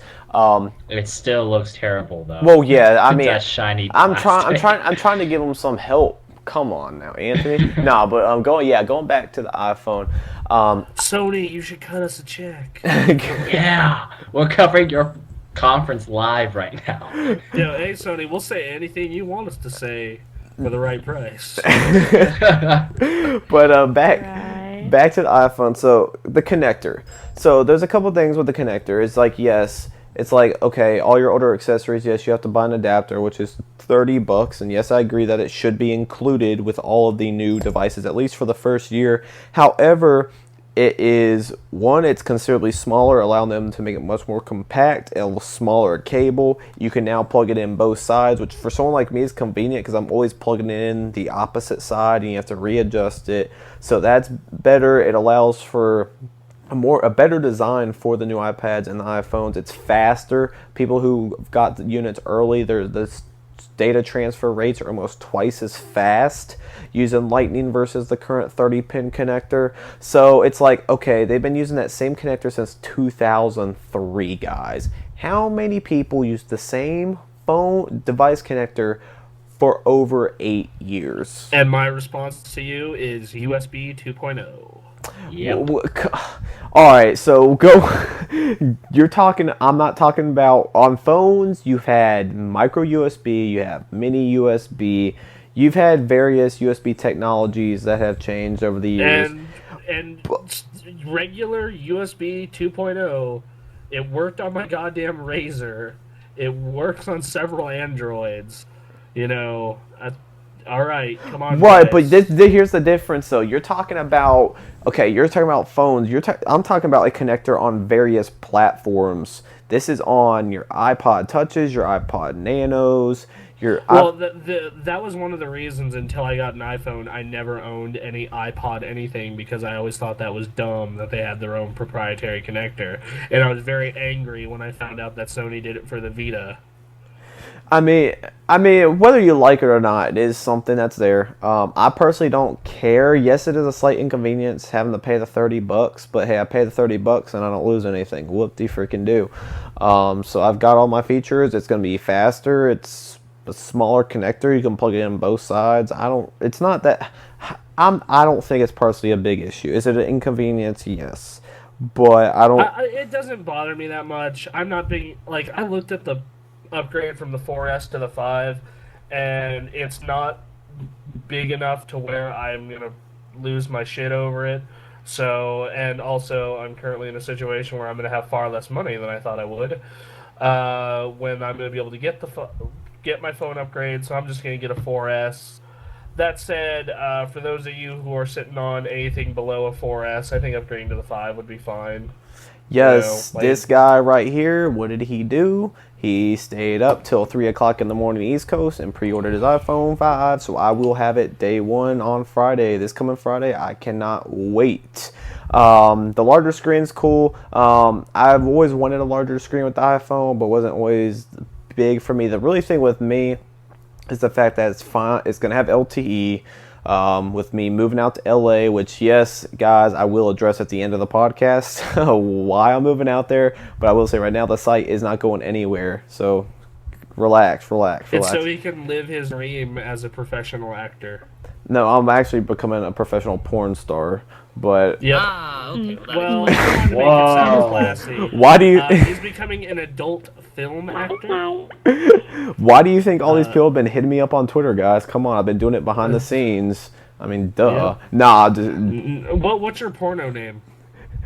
Whatever. I think his name's fine. Just the way it is. Nick McFresh. That works. Yep, there you go, McFresh, porn star. Time to get the McFresh. That totally worked. That'll be my tagline. Time to get the McFresh. Oh god. Time to really start using it. All right. Oh. Well, I mean, why do you think I've had that nickname? I mean, come on, guys. I have over 100 tapes being released when I move out there, so stay tuned to that. No, but yeah, Gamer Access is about to get some serious funding. It's been working very hard. Oh my god, my first tape on Nathan Drake. Oh, see, perfect. Yep, and Uncharted parody porn. Who Elena? I'm already liking this more than the real. Who Elena is? Future. You'll have to find out. Yep. I would just like to say that I actually saw a Lord of the Rings parody porn. That was fucking hilarious. But no, we'll get into the exactly what all's going on later in the podcast. But yeah, so I'll be moving out to LA, and they're gonna have LTE. So I'm looking forward to having LTE speeds on my iPhone 5. Having the large screen's nice, but then the A6 chip. This thing is a beast. It is a monster. It is literally a beast. It comes with the phone, and he tries to eat you as you unbox it. It's their new. Basically, it's going to have some disclaimer in the fine print, and it's just a handle with care. A6's beast. Like, and this is the thing, people are like, oh my god, it's not a quad-core processor, blah, blah, blah, and it's clocked at 1 gigahertz versus 800 megahertz, which is not double. What people need to realize, and this is why PC gaming they don't have the knowledge, gigahertz and cores is not everything, guys. Like, yes, that does play some type of role, but you look at the benchmarks, this thing is outperforming the Galaxy S3. The Galaxy S3 I forgot, I think it's the one you released in Europe that has like a ridiculous like quad core 1.5 gigahertz. The iPhone is slightly below that, very slightly. Guys, we got breaking news from the Sony press conference. Are you ready for this? All right, this is totally relevant and awesome. Red and blue PSPs. Vitas, not PSPs. No PSPs. I just read from this stream, Vitas. Well, I just read. Either way, really important. Please don't say it's PSPs. It's both, I think, because if it's PSPs and not Vitas, I'm gonna. Okay, well. What about white? The white they've already got with Assassin's Creed. The redesigned PS3s. The redesigned PS3s are available in white in Japan only. The white Vitas come out here in fucking November. We have Assassin's Creed. Yep, Assassin's Creed's white one. Sweet. But this is another thing that Sony's doing that's fucking awesome. Man, because the PSP, it's so fucking relevant now. Yep. All right, it's Japan. Guys. They still use it. I mean, I like the fact that Sony supports their older hardware, but come on, guys. It's just like, what was it, that one E3, they spent like 30 minutes on the PlayStation 2 when... Yeah, it's just like they're like, yeah, guys, thanks for buying more PS2s. That was pretty funny. That was pretty funny, at least. This is just sad. At least that was funny. Like, the PS2 was such a success that it went on like 9, 10, 11 years E3s in a row. The Vita showing up after its horrible defeat at a TGS 6 years after its launch, no, 7 years after its launch, is just kind of sad and pathetic. Again, that thing is outselling the Vita in Japan. Oh, it's still a monster. Well, it's outselling the Vita here. Well, then... I don't know how reliable this is, but I just had take this as a rumor, guys. We'll be able to confirm it later in the podcast. But an inside source who has been reliable in the past just told me that Team Ninja will be announcing a game for the PlayStation at the Tokyo Game Show during the Sony press conference. Dead or Alive Extreme Beat Oh. Volleyball 4. No. Can't frickin' wait. Exclusive. Is Itagaki involved? No, Then I Itagaki want doesn't no work for part them of it. anymore. Uh, Itagaki has his own fucking company now because Tecmo wouldn't pay him his fucking money. Well, then I don't want anything Dead or Alive. That's wrong. Well, It's no, wrong. The fighting game might be fun. That's Devil what May I'm Cry. thinking. And if anything, I don't know. Some Anyway, I'm positive excited effort. for this announcement. This will be cool. Yeah, so hopefully that comes to fruition. Like I said, that source has been very reliable in the past, so we'll definitely keep you all tuned in on that. But going back to the iPhone 5, the A6 is not, like I said, it's as far as every phone in the United States benchmarks, it crushes every phone in the United States currently. The most powerful phone is the X3 that I believe is in Europe. Like I said, has a crazy quad-core 1.5. It's like a freaking computer. Very slightly below that. And it's clocked at 1 gigahertz, and it's dual-core versus quad-core. That proves that gigahertz, it's like, okay, let's look at computer Okay, processors. I've got a good example. In 2004, you had the 3 gigahertz Pentium 4. Back when everyone was riding the whole gigahertz of speed. Today, quad core or even dual cores that running at 2 gigahertz could smash that 3 gigahertz Pentium 4 to pieces. Exactly. So that's why a lot of people are like, and Core yes, design. it does. Basically, the design is important too. It does suck to an extent that Apple is so quiet on their specs, but that's why they're quiet about it. It's because people be like, oh, it's only dual core and it's only 1 gigahertz versus 800 megahertz. That's not twice as fast. This thing's more than twice as fast.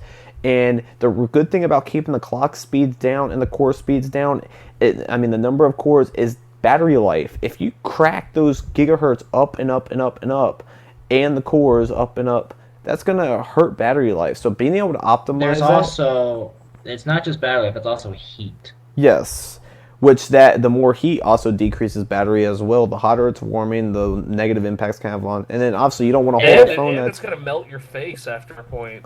Yeah. Then you'll become disfigured for owning an iPhone. So there you go. So here's my thing, and I know I'm gonna get hate from people. I know I am. I bring this up a lot. Alright, I'm ready to hate you, Nick. What is it? Oh, I'm sure we're gonna debate. But let me finish what I've got to say first. So we've got the new iPad that came out, and the GPU in the new iPad was said, and benchmarks proved that the GPU in the new iPad was competing with the PlayStation Vita.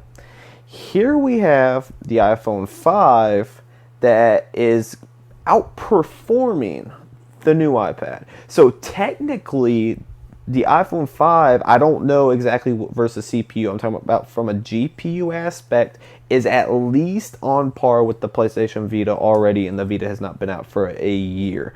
Now, this is something that a lot of people kind of speculated would happen. Now, before anyone says, oh, it doesn't have buttons, but I understand it does not have buttons, guys. However, if you do your research, there are various technologies out there. I forgot the name of one of them, where you can wirelessly use a controller for your iPhone. And they've got companies such as Gameloft, which, if you're not sure, Gameloft is one of the top producers of games on the iPhone and the iPad. All their future games are going to support it. Like I said, I cannot remember the name of it. I can get the name of that for you. When I put the podcast up, I will link you to it. But they're going to be supporting a controller. So this really puts a concern in the fact that, okay, yes, PlayStation Vita, you're still going to have your exclusives. There hasn't been a God of War announced, but I'm sure we're going to see a God of War, the Uncharted. Yes, you're still going to have those experiences, but it's the fact that, okay, a phone you're always going to have on you.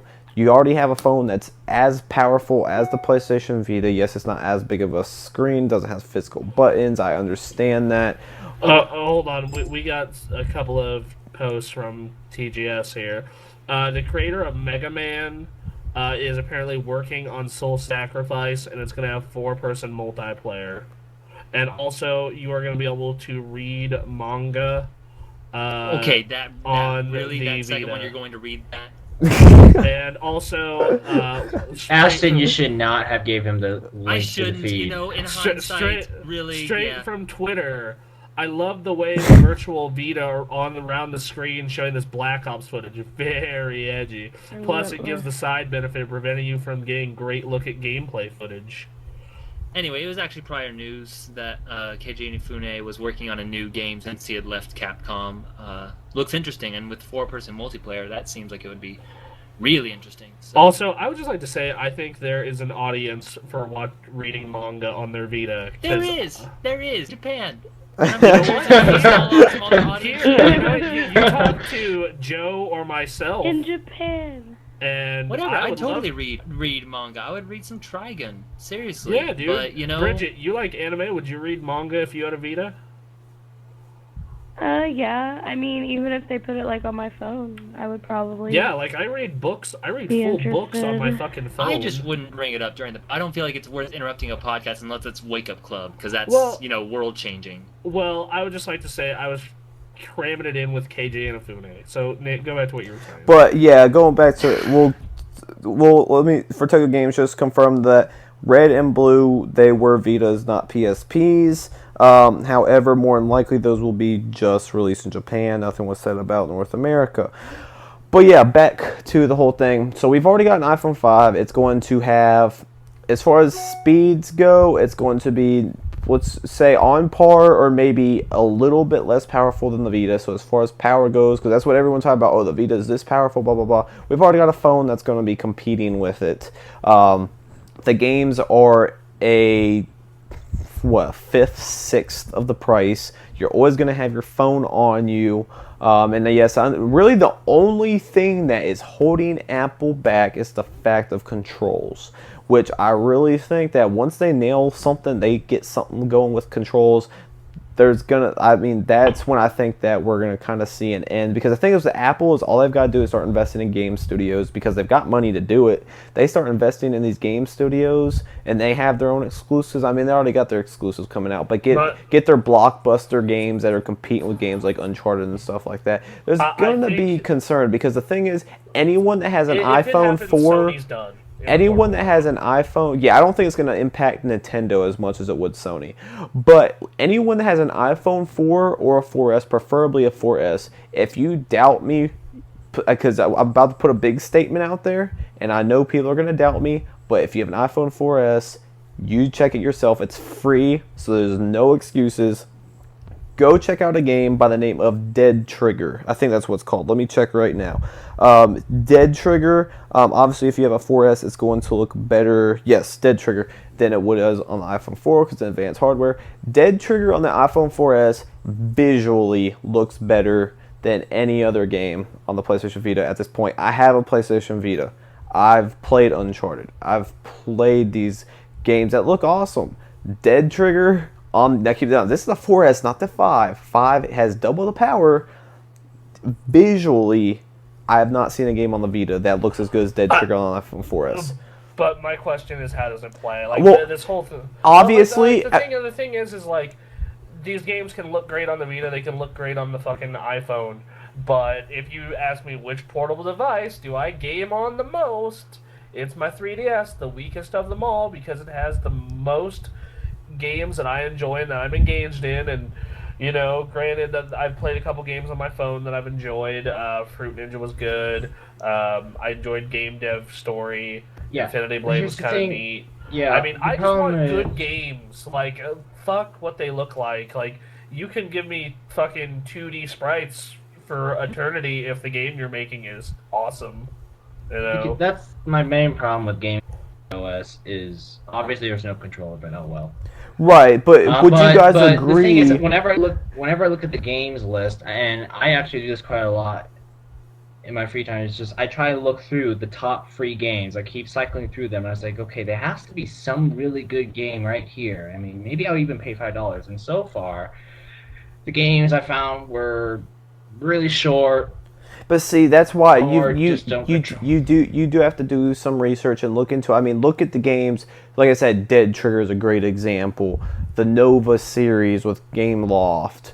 I mean, what this reminds me of, it does remind me of the indie side of PC gaming, like cheaper, shorter games. Yeah, I mean, I'm not. really I mean, quality. I think they need. I think Apple needs to have some better quality control, though. well, Uh, yeah, I- obviously, I mean- I do want to make it clear. I'm not saying that the current level of gaming is competing. I'm not saying that. What I'm saying is that the potential, every single couple of months, it gets closer and closer. It's like, okay, they knock down the controls. They're going to have the number one disadvantage to gaming with the iPhone because, look, you already have the Apple TV. I can wirelessly stream this to my television. Hey, can you do that on the 3DS and PlayStation Vita? No, you can't. That's something I can do on my phone that I always have on me. Actually, with the Vita, if you have a PS3, yeah, and No, you can't. the You can't. You 3DS can't play your PlayStation Vita games on your television.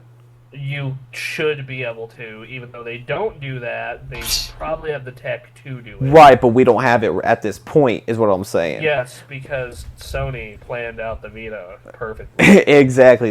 We do not have that technology right now. Should we? Yes, but do we at this point? No. That's something we've had to support on with the iPhone for years now. So it's like obviously controls we do lack that. But then you look at Real Racing 3. They actually show that during Apple's conference. Real Racing 3. I'm not going to go and say it looks like Gran Turismo. However, it does compete visually. Now, keep in mind this is on a smaller screen. I understand that, but it does compete with with the consoles as far as visuals go. Well, once again, I just want great games, whatever platform they're on. I mean, if you give me a reason to, play games on my phone, I will play games on my phone. It's just that there hasn't been as much of a reason yet. You could have all the power, all the controls, everything perfect, cough, cough, Vita. But if you don't have the games, cough, cough, Vita again. Oh my god, correction again, guys. Sorry, Sony just sent me a updated press release about the PlayStation 3 Slim. I swear, they're just doing this to get us to talk about it more and more and more. They must have All right, sure. They must have You some... must know Sony, we are that doing this on. They're hacked into our team speak. So originally I had stated that there was a 249 250 gigabyte PS3. That does not exist. So with the 250 gigabyte, that's only provided in a bundle as we had originally thought at 269. So that there's only the 250 gigabyte model that's bundled, and then the 500 gigabyte which is not modeled. So I do want to correct that, which that is really stupid because it's like, okay, you're getting less storage. Well, we've talked about how stupid it is. We'll go on, Bronson. It's about sorry, someone just tweeted me about Gangnam Style. But like I'll play it on anything on any platform as long as the games are good for it. Like right now, my 3DS is the handheld I keep in my messenger bag when I go out, when I ride the bus. Why? Because it has Theater Rhythm, it has Kingdom Hearts, it has a bunch of games I want to play.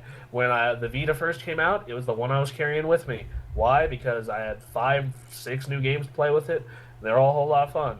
My iPhone is with me all the time, and I will game on it if there's something to play on it, When Game Dev Story came out, I played the shit out of Game Dev Story. I played it until I knew the pattern of the game and could become like the master of it in a year. Yeah, and I really liked Infinity Blade. That is something I really like to enjoy. It's just like, ooh, sword combat for 5 minutes. And it looks really good, too, even on my 3rd gen iPod. Yeah, it's just... But other than that, though, I haven't found much else. I mean, yeah, I mean, there are great games, and I've dug for them, and I've seen indie games that look good. It's a matter of a lot of those games aren't my preference. They're not as deep of an experience. In some cases, there are some deep games, and there are some great games on there. They put Chrono Trigger out on there, which... Chrono Trigger is one of the best games of all time, and you should go watch us play through it in Super Mega Awesome Go Playtime. But, back to what I was saying, like, just if Apple wants to be a competitor in the game industry and do a console and all that, and that's fine as long as they have the games to do it. They have the money, they have the hardware, but you gotta have the software. I mean, 3 for the first year and a half of its life, fuck all. I didn't want to buy that thing. I didn't bother with it, but cut like Uncharted, Ratchet, Metal Gear, and Little Big Planet all started to come out, and I was just like, hell yeah, I'll pay $400 for a PS3 now. And right now, the iPhone as a gaming device, I'm like, couple titles I care about, but I'm gonna still keep my 3DS in my messenger bag. And when I'm at PAX, I'm definitely gonna keep it in my messenger bag because you know what? The iPhone doesn't have motherfucking Street Pass. What's up? Also, going back to Sony, I don't think you need Street Pass because all you need to do is just look around the room and notice everyone already has an iPhone. You know what? You don't need to hunt for the one person with the 3DS. You know what? That's great, but at PAX, the 3DSs outnumber the iPhones, and that's another reason why PAX is amazing. yeah, and going back to Sony, with the whole PlayStation Plus thing, it was confirmed that if you have it on your PlayStation 3, there's no additional charges for the content on the PlayStation Vita, which is awesome. But yeah, going back to the Apple thing, like I said, I do not want people thinking I'm saying that the current state competes with the Vita, with the 3DS. All I'm saying is I'd say it currently competes with the Vita pretty well. Neither of them have games. So Bronson's gonna get so much hate. Dude, Bronson's gonna get like... that guy that hated on us called us PlayStation haters. He's gonna come back and freaking attack Bronson. Oh God, I know. Which is hilarious because it's his preferred console. It is the PS. I just bought Borderlands on the PS3, but I live in reality, and the reality is I haven't bought a Vita game since June, and I go on GameFly, and it's like recent releases. Madden last month, and then before that, the next title back was released in June. It's kind of sad, and you know what, Sony, if you don't want me to rag on you, put out some fucking video games. But well, I mean, just because you like something doesn't mean you can't be critical of it. Yes, exactly. And also, Sound Shapes was awesome. That came out last month. It was downloadable. Sound Shapes was cool, but like this one game every 3 months shit isn't cutting it.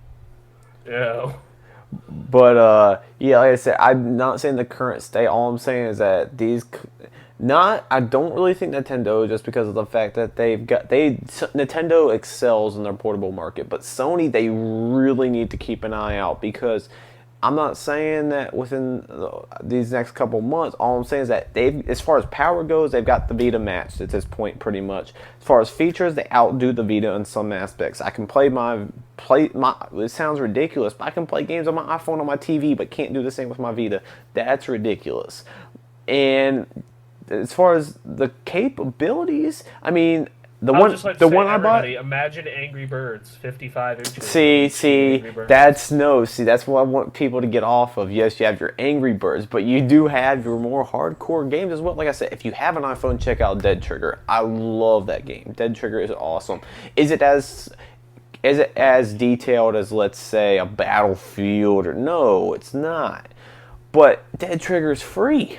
It's free, guys, and there's not advertisements. Does that game run on the 3GS? Because if so, it just may not have the quality. I know it won't look the same because, like I said, when I played it, 3GS is ancient, so you have to really check if it even supports it. Next month. When I played Dead Trigger on my 4S, I was like, "Holy crap! This game it looks unbelievable." Most impressive visual game I've seen on any portable, and I'm not exaggerating whatsoever. And you read reviews and people agree with me, so I know my eyes aren't going bad. But yeah, I'm just saying that Apple, they've got the money to put into these games. All I need to work on getting those controls locked down, and there's gonna be concerns. So I just wanted to throw that out there. I mean, I know I have an iPhone. I know Bronson has an iPhone. I know like I said, my iPhone 5 will be here day one on Friday. I've already got pre-ordered. I purchased the 64 gigabyte just because I have a 64 gigabyte now, and I've only got I've got about 20 gigabytes of space left, so obviously the 32 would not work for me. But I did get the 64 gigabyte. What do you fill up your phone with? I've got music and a ton of apps, and I keep a lot of files on here for Okay, because I was about to say, like, I have an 8 gig and I don't have that filled up yet. I have 800 megs left, and it's 90% of this fucker is just filled with music, but still. Yeah, my phone, it's a workhorse. I have so many files on here, it's ridiculous, because I keep like a portable digital resume on here pretty much. So like if I'm out and about, and I mean it really helps with events, like want to show people like stuff I've done and stuff like that. I've got all loaded up on my phone. I don't have to worry about cell phone signal or anything. I've got like my own portable resume on this thing. So I keep like a ton of stuff on my phone. If I wasn't doing as much with the site and stuff, yeah, I'd probably be fine with like the 16 or possibly the 32 gigabyte.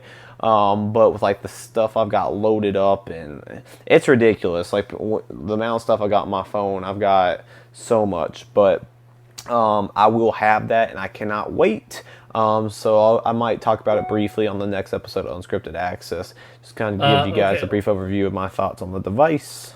Hold on. We have actually some more news from TGS. So this new game called Dear Christ, help me with this pronunciation. If you have trouble pronouncing it, why are we? More than likely, it's just a Japan game. Because it's technically a sequel to an awesome game. You mean the Oboro Muramasa? Yes, thank you. Oboro Muramasa. It is a Japanese-style fighting game out next March for the Vita. Vita, right? Please tell me. Sure. I didn't pay attention because I didn't think of bringing it up. But Muramasa was a great game on the Wii. Muramasa was an awesome 2D ninja side-scroller for the Wii. You should check it out probably if you have a Wii.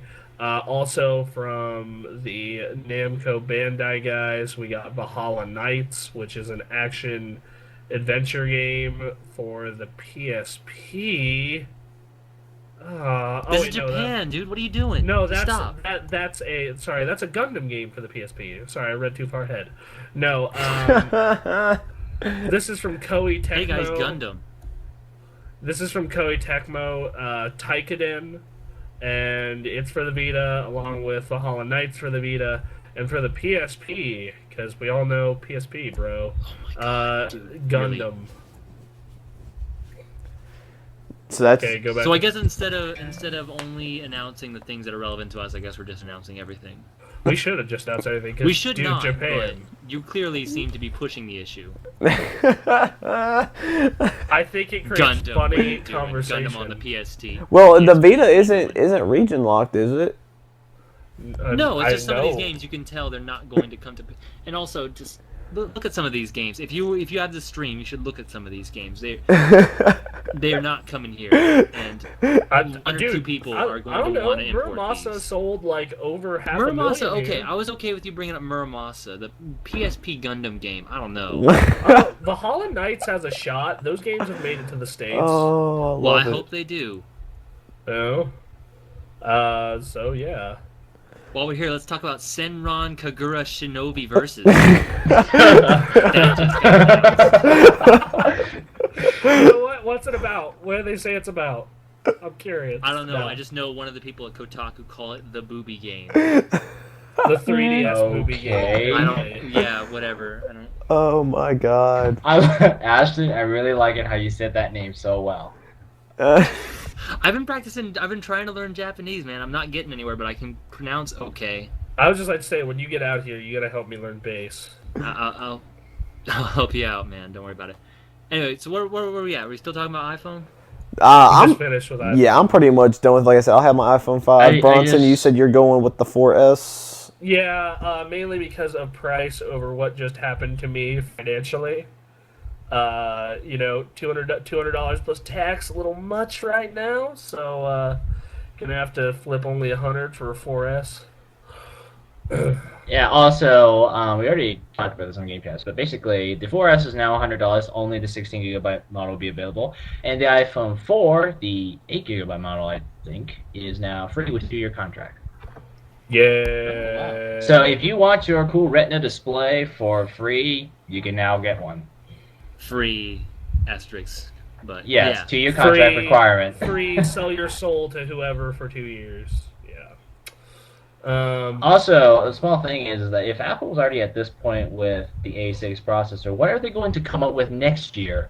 That's my whole point. This iPhone, like I said, guys from TGS, you can fight Gundams of various scales. Oh joy, can't frickin' wait. Oh, God, because all those other games, they were just... You know, because I'm an expert in Gundam. There was not enough variety. I'm glad we can finally have these fights. And Gersman tweets. Can you be tiny? Meanwhile, here's a picture of a Gundam. There are many much Gundams for your enjoying. Many much. Yes. But Much. to answer Anthony's question, Yeah. I'm not gonna go on record because, like I said, I'm not gonna state something and be quoted on it if I'm not 100% correct. The iPhone 5, it may not be on par with the Vita, but it's really close. The next iPhone, pretty much guaranteed, it'll outdo as far as power goes the PlayStation Vita. Now, here's a question for you. Then, what do you think happens first? The next iPhone or the Vita gets games? Oh my God, Bronson! You really I really don't. You are really. I really don't feel like push getting the whole- shot at the next event I go to, dude. I'll be I'm gonna be held at gunpoint and be like, you better take that Bronson dude off your site. I'm not gonna list their name, but way back in 06, it was this fanatic Sony group that had to defend the PlayStation 3 with all their might and honor, apparently. And I don't know if they're still around, but now that you mentioned it, I would just like to say that I do not hate Sony, but the Vita is really easy to make fun of because it has a lot of problems right now, and some problems just don't make sense. Like, why aren't they launching the whole PS1's classics library at once? Oh, why couldn't you use the fucking buttons to control it when it came out? You know, why do they use proprietary memory? You know, Because they want money. Come on, that one's easy. Yeah, okay.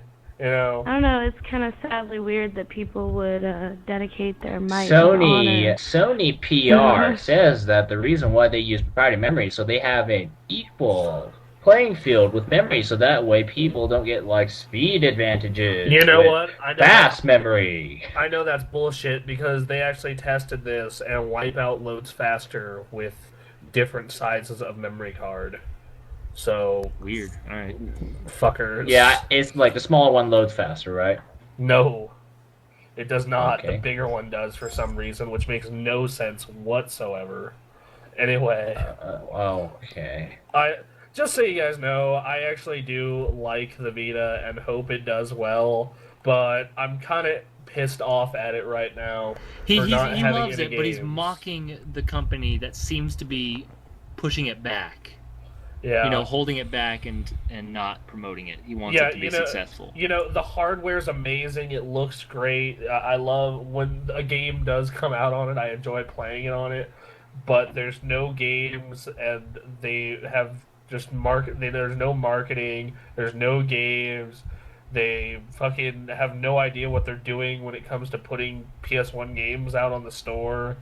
You know, like, it's an easy target to make fun of. Okay, And- guys, I have something. I was sitting watching football earlier this week, and a commercial came up for Bridgestone tires. Kevin Butler, yep. Yeah. He's been doing. He was also in a Uh-huh. Nintendo commercial recently. Also, I don't care about like Rotundo. The fact that Rotundo. is that he's No. promoting a Nintendo Wii sale like promotion with the Bridgestone tires. One, Kevin Butler with Nintendo. Two, Kevin Butler promoting the Wii rather than the fact that there's Ashton? going to be a Wii U coming out. They must be There paying was a up. comment. There was a comment in the IGN article that pretty much explained it all. He's working undercover. This is how PlayStation All Stars Battle Royale existed. Oh well, this all makes sense then. I got it.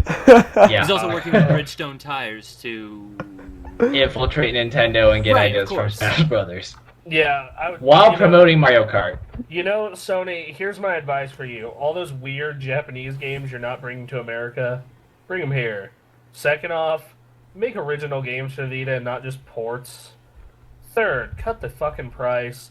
And lastly, commercials. Lots and lots of Kevin Butler commercials. And That's- pull him out of his recover job. Yeah, you will the Vita will succeed if you do this. If not, it's going to do worse than the PSP, and the only people in America who will own one are going to be journalists or people who like weird Japanese games. maybe they got Kevin Butler to go undercover to promote the Wii so that families who didn't have the Wii already or had one broken or lost them bought a new Wii so that when the Wii U comes out, they say, we just bought a Wii, we don't need a Wii U, and so then when the next PlayStation 3 comes out, that's what they buy next. They figured it all out. And this is why we're writers, everyone. We figure this stuff out subconsciously. Yep. It all makes sense. Yep. Kevin Butler's doing an inside job. Why was he on Everybody Loves Raymond, though? Because why not? Yeah, okay. He was also in that Writers, ABC again. He was also in that ABC family show Greek. Well, these are all before he began his stint with Sony. He's an actor. That's true. Yeah, his name is Jerry something. Anyway. I don't want to know his real name. So yeah. Should we move on to the next bit of news, or should we talk about how God Eater has been announced? I was just it's God Eater 2 for PSP and Vita. So PSP and Vita. Yep. Yeah. Japan's Right. all about it. Sure. Anyway, what's the next piece of news? Anthony, what was the news with BioShock? Well, it's not BioShock, but the co-founders of BioWare, Yeah. Ray BioWare, yes. Zika and Greg Zischuk, have retired from the company. They've left the company. They've left the company, and they're going to not be that involved in the game industry anymore, according to their quotes. Wow. I want to look at this. I want to see if there's a Zika book. says that he's going to pursue an entirely different set of challenges. Okay. He's And going to open a brothel. No, Bronson, he'll open a hostel. Yeah, there you go. He'll open a Yep. hostel in PAX for all the gamers who want a cheap place to stay. It's a whole new set of challenges. Yep. Gamer hostels. Yep. There you And go. Zischuk says, Yeah, how do you say that pursuing name? It's some crazy. personal passion-driven projects related to craft beer. The main project I will be working on is a new web-based interview show called The Beer Diaries. Okay, That's awesome. So, Okay. Japan wins the Vita subtitle war for Assassin's Creed Liberation. Theirs is called Assassin's Creed... Oh, no, this is their Assassin's Creed 3 subtitle. Assassin's Creed 3 Lady Liberty instead of Liberation. That Wow. Japan wins again, to quote Joe Gersman. What? That is the Yep, name of Lady Liberty. Yep. Assassin's Creed 3, instead of being Assassin's Creed 3 Liberation, is my Assassin's God. Creed 3 Lady Liberty. That actually reminds me, that's hilarious. So while we're at What kind of research went into that title? dude, that's the Japan. crazy thing. So when I was in Insomniac's Burbank Studios, they were talking about, because Ratchet and Clank, they always have their... Well, Insomniac's known for their sexual innuendos with their titles, Full Frontal Assault and Going Commando. Up Your Arsenal. Up Your Arsenal. Yeah, Quest for Booty. yeah, they're And then there's the band one, Blockers. Blockers. and then they had Girl with a Stick. So they have all this stuff. And I was talking with Tim, who's one of their community managers, and he was talking about how they're in Japan, how they get these the names of them, they don't really have they only have somewhat control, and they completely take away from the game because it has nothing to do with. It has something to do with the game, but because it's Japan, they can't use that type of comedy for it. So that just kind of reminded me of that or whatever. But Did he give any examples? he did. I can't remember though. Okay. But they clearly were not memorable enough. But they were so basic and bland. It's I like my Quest for Booty and Up Your Arsenal and Girl with the I Stick. bet you do like your Quest for Booty. That's why he's going to LA. Once again, why I'm Yep. going to LA to become a porn star. Boom. I believe the term is adult film actor. God. So unprofessional of me, Oh, God. Here, come into the hallway. Take a look at all my woodies. That's what she said. Yep. Because getting in that field, I'll have to be so professional. You have to be the adultest of adult film stars. Oh my God. Whew, only on Unscripted In other Access. news, this TGS has been a little disappointing, or for Sony's conference anyway. Yeah, Sony. Apparently, there are going to be 20 demo machines for Soul Sacrifice Well, yeah, at the booth. At the booth, yeah. So that game actually looked interesting. I think Sony, their best that's cool. conference this year was at Gamescom. I think they did a really good job at Gamescom. E3 they did alright. But Gamescom, I think they did best. Gamescom, they actually showed games for the Vita. Wonder when they're coming. You know, I'm fine with you having your opinion. It's the fact that you keep coming back to it every 5 minutes. Yeah, no, I really have to try to instigate. It's starting to not be funny anymore. Oh my It's just kind of god. irritating. If we've got any Vita fanboys Are you listening, they are going to tear Bronson up. But he wants what's that. their That's the argument gonna terrible be? relationship. What's their argument going to be? Man, I've been playing Luminous for 6 months. It's great. That's because it is. It is, but still, like, what's their argument? Wait, but be? that I think they're gonna do what a lot of Wii people tried to do back in 07 when people were saying, "Oh, the Wii's got no games." They gave a list of games that no one's ever heard of. Yeah. I know know somebody the who's thing done is, that. I'm the person that has heard of those games because I pay attention to that shit. That's because you're the one that lists them.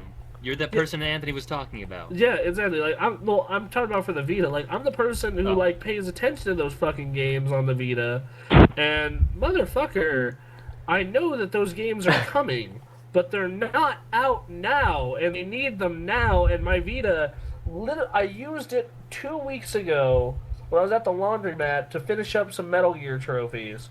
Have not fucking played it since. Why? There's nothing to play out. The last game that they released for it was Madden. Was goddamn Madden. And that was a month ago. Almost a month ago, anyway. Fucking God. You know? And if you don't like football or indie games, the last real game for it was released in June. You know? Come on. Like, I love it. It's like, I play, play Luminous. Awesome game. Golden Abyss was a great 8 hours. Stardust was fun, Like, there are good games on it, but there are none coming. And, Project Diva, Oddworld. Well, there is one coming, Little Big Soul- Planet Vita. Yeah, September November. 25th. Wait, what are you talking? Oh, yes. Little Big Planet Vita. Oh, yeah, coming Dragon on the Vita. It comes out in a September week. 25th. Yeah, Little Big Planet for the Vita is finally coming out. That game's actually kind of good. So, Vita owners, congrats. After that, it isn't until Street Fighter Cross Tekken in October. Yeah, and then after that, it's not anything until Persona 4 in November. And Call of Duty. God. Oh, yes. Yeah, that game looks great. That game is my game. Is going to be my game of the year, guys. I'm telling you. Yep. Let's call it now. Yeah. Let's just go Let's just avoid the give it the 6-hour award now. conversation. Anthony, start working on the video. On a slightly more serious note, actually, one of our listeners brought up Ragnarok Odyssey, another obscure Yeah, Ragnarok Japanese Odyssey RPG. looks cool, but it's not out now. Yeah, it's coming in mid-October. Published by Exceed Games, the same guys who brought us The Last Story. So This reminds me yeah. of the first year of the PS3. Like, I would say, hey, PS3 has no games. They'd send me a list of all these games that are coming out in the next year. And my argument's like, but those aren't out now. I can't play them now. Like, great, super, they're out, they're coming out someday. But, yeah, so, Anyway. Good talk, guys. Yeah, good talk. And I would just like to say Anthony can verify that I do own a Vita, so he does own a Vita. yeah. Oh. And I was the one who and I reviewed it, and I gave it an 8.5. I thought it was a good system, so shut up, Vita fanboys. All right. So does that do it Creating all for? sorts of friends and enemies. Does that do it for the news before we head into the comments and questions? I'm hoping the new PS3 also it doubles as an oscillating fan because that's what it looks like. I could use another one. Apparently, from the responses, the people who replied to the new PlayStation 3 redesign on the PlayStation blog says the system looks good. Yeah, they're on that Well, PlayStation you crack. know, we have more news about Muramasa. Muramasa the Demon Blade is getting ported to Vita. So Ported. that's there you it. go. That's a game. Hey, Ported. there's a game. All right. A game that's been ported. BioWare teases another Mass Effect DLC, new universe. Oh joy! It won't be as good as the Mass Effect trilogy. I'll say that It's also already. without the co-founders, so you know how much weight you put on that may depend. Did either of those I co-founders just write those hope games? that Right. I just hope they can maintain the quality because, somehow I I'm would- having this really bad feeling it's not gonna be as Well, good. like my thing is as long as the writing and the universes are fine, those games will live for me. Their games will, because that's the only part of those games I really like. You know, that said, like, I mean, BioWare is a pretty good company. They probably have a lot of talented people. I don't think just two heads drop off that they're gonna fall apart. Oh yeah, also, since we're on the subject of Bioware, Dragon Age 3 Inquisition has been announced with Yes. no details, no screenshots other than and they probably didn't even say what system it was gonna come You know what? for. That's better than showing nothing but a monorail. Okay, well, and yeah, they didn't show anything at TGS, so yeah. Short But and it's just sweet. like, what, you're announcing a game without a single picture, and I'm just like, okay, great. I know Dragon 3 is coming, I know it's called Inquisition, and I know it's coming out for some systems they won't tell us. Okay, well, moving on. I'd just like to say sorry if I seem a little bitter, but I'm getting ready for a video series that I'm going to start soon. Yes, I Right, cannot yeah, that's wait. his thing. Bronson, you do not mention the video series. I don't want to edit it. You don't have to edit shit. You just have to put an intro to it. Which This is is- editing. Okay, well, As if you were trying to shove the entire Halo run on top of the Chrono run already. well, Anthony, think of it this way: it's not much editing after you make a quick intro. Great. Okay, great. So we on to comments, or we got any other news? Yeah, I think that's it. Okay, so Sony had a very disappointing Tokyo Game Show. Yeah. Bummer. That's not good. okay, so first comment is from Jenny. Yay! I finally have my audio drug back. Smiley face. Glad to hear everyone arrived back safely from PAX. The coverage was awesome. Time to listen, but I must say, Nick's grin is quite ... interesting. LOL. Otherwise known as ellipses, I believe. Anyway, yeah, that picture is of Nick and I when we met, and then that picture is just Emily hanging out at a booth. So- Yep. Fun.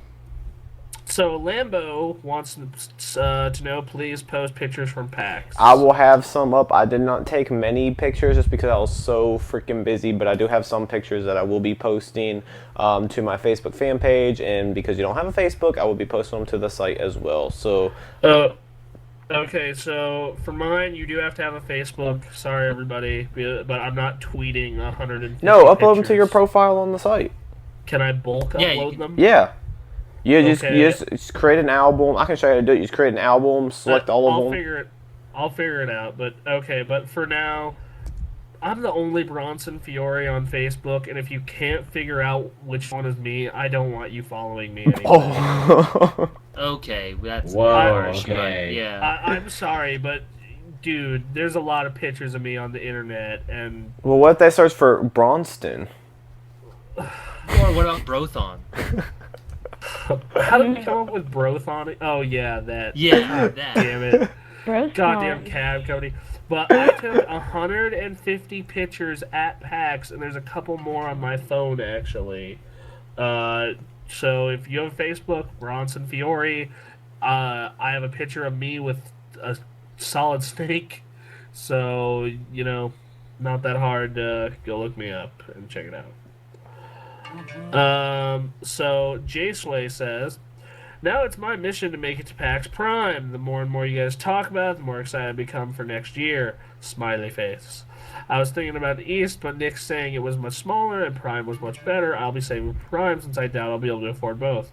Another awesome listen. As you guys know about me by now, questions. Wasn't this the first time you three met each other? If so, was everyone just as you envisioned them? Any surprises, any differences?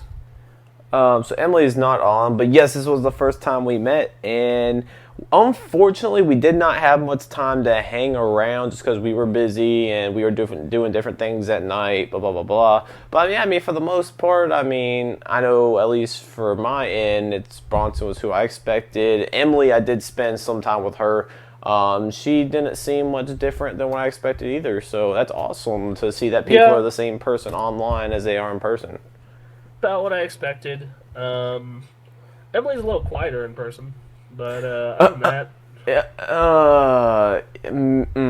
I disagree. Well, but it depends. It depends. That depends where you see her, of course. Yeah, but, it depends. I saw her at work. And what was really funny, I was wearing black that day, so someone thought I was working the booth.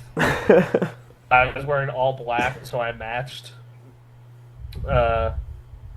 So yeah, moving on. Everyone was pretty more. If you could move any 2013 release to this holiday season, which game would it be and why? Assuming you could do so without it impacting the game negatively. Yeah, I'm assuming that. I would say God of War Ascension, but I would love to move up The Last of Us and Grand Theft Auto 2. Yeah, I want to say The Last of Us. I'm going. I find it funny we're all going Sony games, different ones too. I'm going beyond Two Souls. So, Ashton and Bridget. I can't think. I'm of really anything. not sure. Yeah, like. I kind of like where everything is. I mean. Yeah. The game I'm really psyched kind of for is roll with Halo it. 4, and then Assassin's Creed, and those are coming in a few months. And I'm totally fine with waiting as long as I am. Yeah, I mean the games that And those are I'm waiting 2012, on- so yeah. Cool. I like the way it is. Sorry, go ahead. No, okay.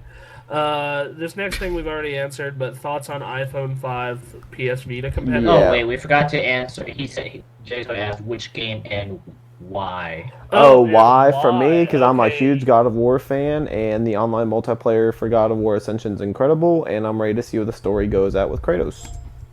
For me, it's because I loved Heavy Rain and I love that style of game that Cage does, but also I really love AAA games like that when there's something new and different and fresh, which is why I was really into Saints Row and why I was really into the Heavy Rain, and I'm gonna be really probably into this. So yeah, what about you, Anthony?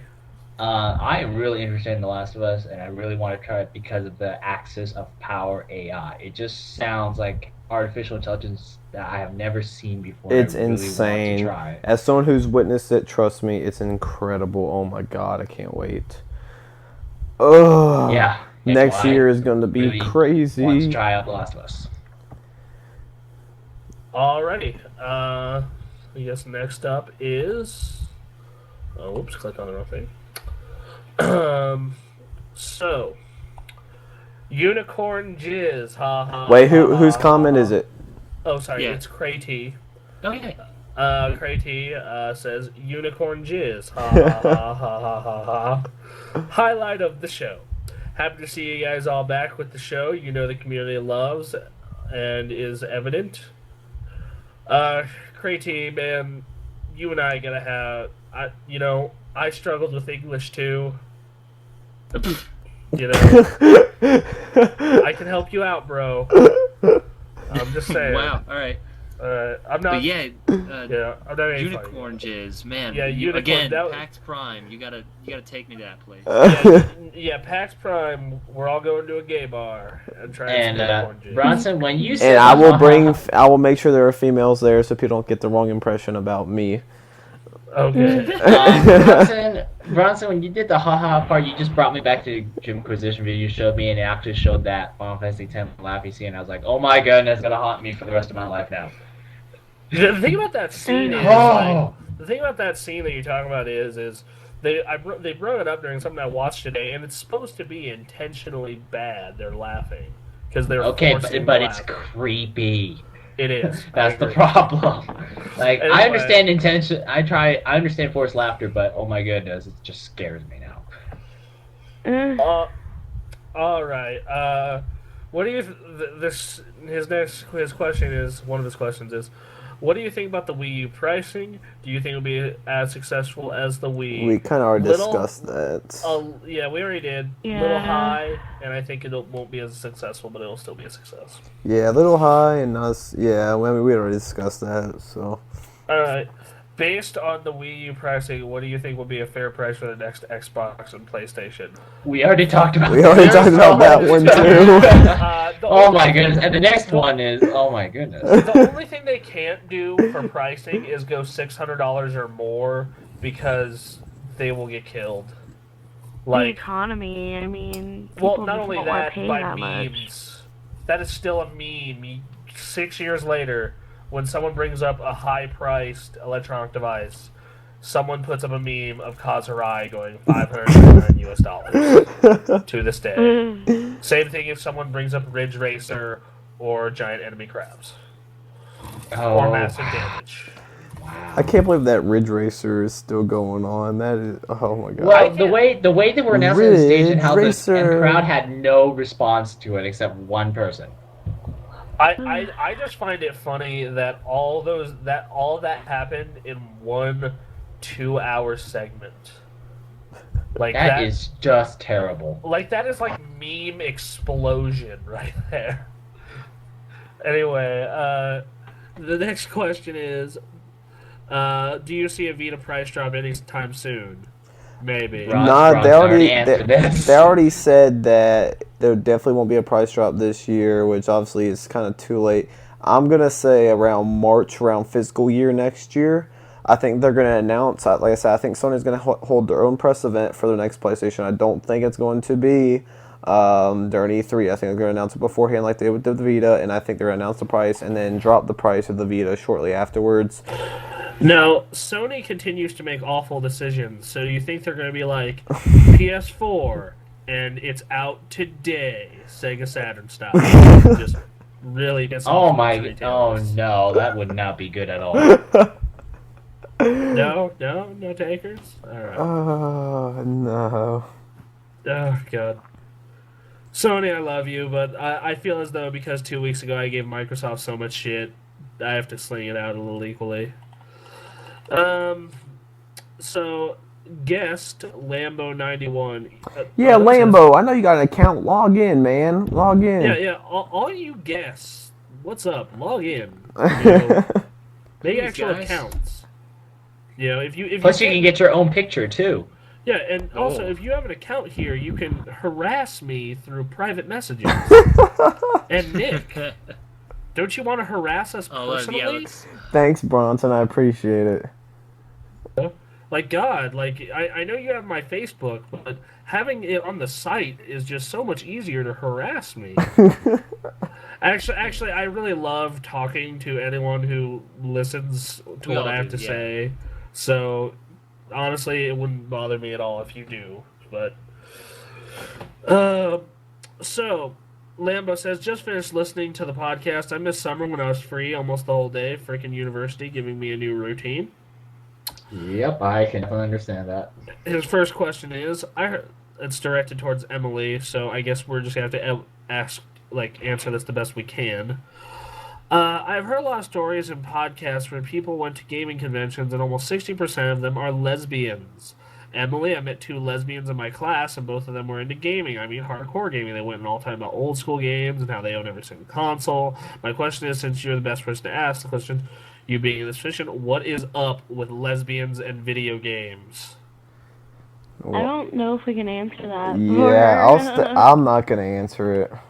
I'm just going to go, my opinion on this is most lesbians don't traditionally get into the whole girly girl thing, and most girly girls fucking hate video games. So, you know, I think we should just wait until we can get Emily on the show. Yeah, we'll wait for just Emily, save this but one.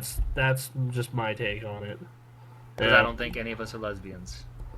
I'm going to say right now. Well, I don't know. Anyway, so this one's directed at me.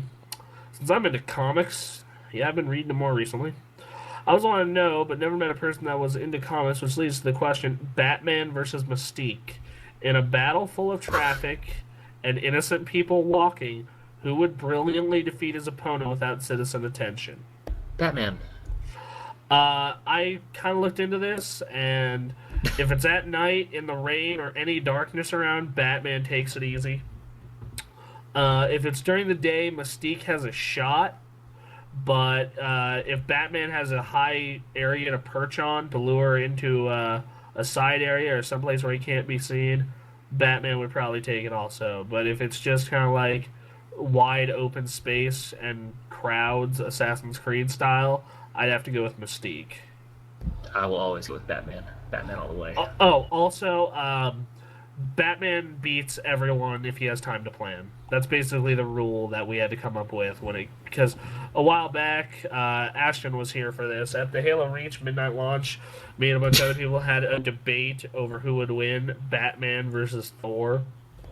And it basically came down to the fact that if you give Batman time to plan, he will beat anyone. But if it's just one-on-one, then that other dude has a shot and will probably win. So, yeah.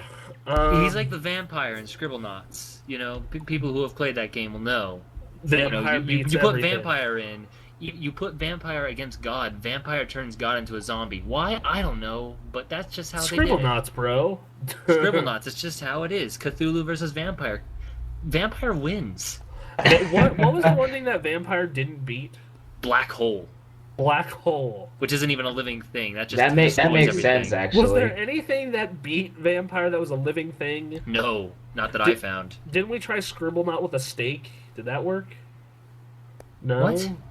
Like a steak, not like the kind you eat, but the kind that you... Oh, Yeah, you mean that- steak? No, I did arm multiple people. I armed God with a steak. I gave Vampire Hunter a steak. Vampire Hunter. I summoned a Vampire Hunter against a vampire, and the vampire won every time. Dude, I love that game. I remember when you had a DS at the time, and I didn't, and you got that game, and I just had you keep conjuring different fights. Well, it's because actually playing that game was a bitch, and so I just spent most hours of my day for those couple of days just comparing fights, because I found Vampire just couldn't lose, so I had to think of things that I had to come up with to go against with a Vampire, and no one beat him, ever. I couldn't believe it. Like, at first, I remember Dragon was unstoppable. Then we found something that beat Dragon. I'm pretty sure it was Vampire. I mean, yeah. What else do you come up with other than Dragon? Like, I was thinking Dragon. We eventually came up with Cthulhu. But Vampire, for whatever reason, I think I thought, like, Vampire versus Werewolf.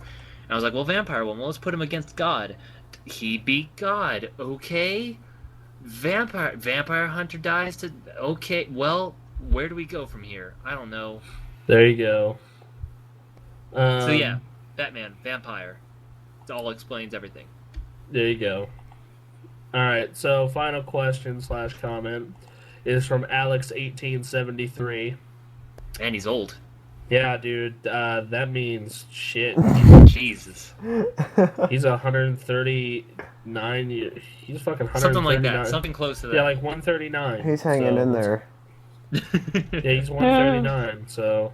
And gaming. Staying the times. Yeah, really with it, you know. Good for you. Yep. Anyway. We milked that joke. Yep. Super excited for the news on the Sony's TGS conference. Great show. Unfortunately, there was nothing to be excited about. Yeah. You know, Vita got some games. PS3 got... Soul Sacrifice. Yeah. That looks cool. They showed some stuff. You like anyway, colors? Yeah, different colors. Rocksmith. There you go. Anyway, Alex wants to know. He says, "What's this news about Nick moving to Hollywood / Los Angeles? Let's do Is this. TGA still going to exist?" Okay, so I'm actually glad this is the perfect question to end everything off. So I've been getting emails and everything from people, and I've been responding to them. But now is my time that at least everyone that listens to the podcast, which the numbers are consistently going up. So thank you guys for listening. I feel this will be a good time to kind of address this. Last week I couldn't. This week I still can't give all the details, but I can at least calm down and quiet the storm quite a bit. The Gamer Access will still Will I still be contributing to the Gamer Access? Yes. In fact, there's going to be... Announcing now, the Gamer Access, getting porn.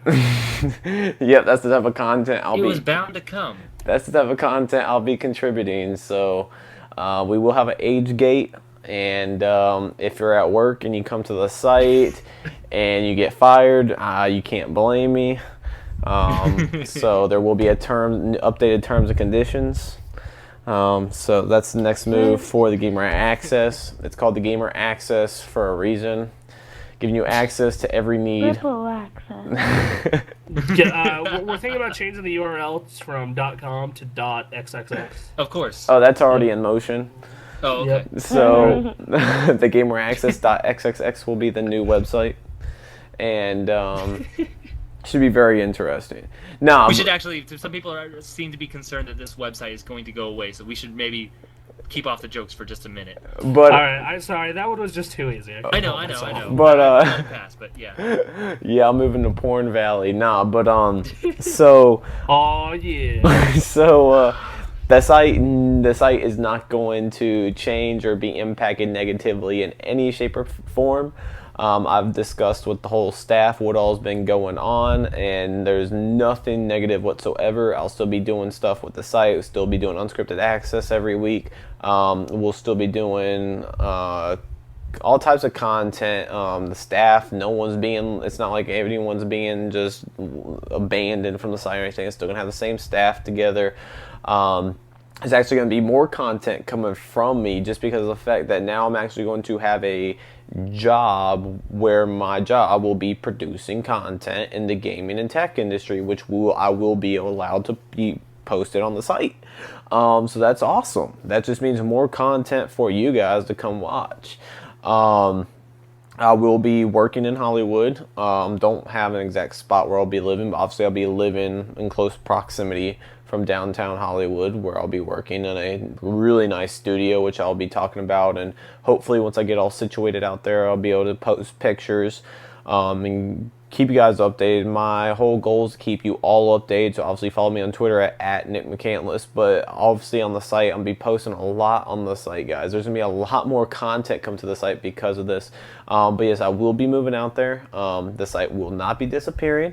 More content will be coming to the site, and there should be some interesting stuff. I'm not going to confirm right now, but as far as future event coverage, as far as not only professionalism, because I've always tried to be as professional as possible, but as far as I'm going to have more resources than what I've ever even dreamed of having. So definitely look for some interesting coverage plans for future conventions and expos.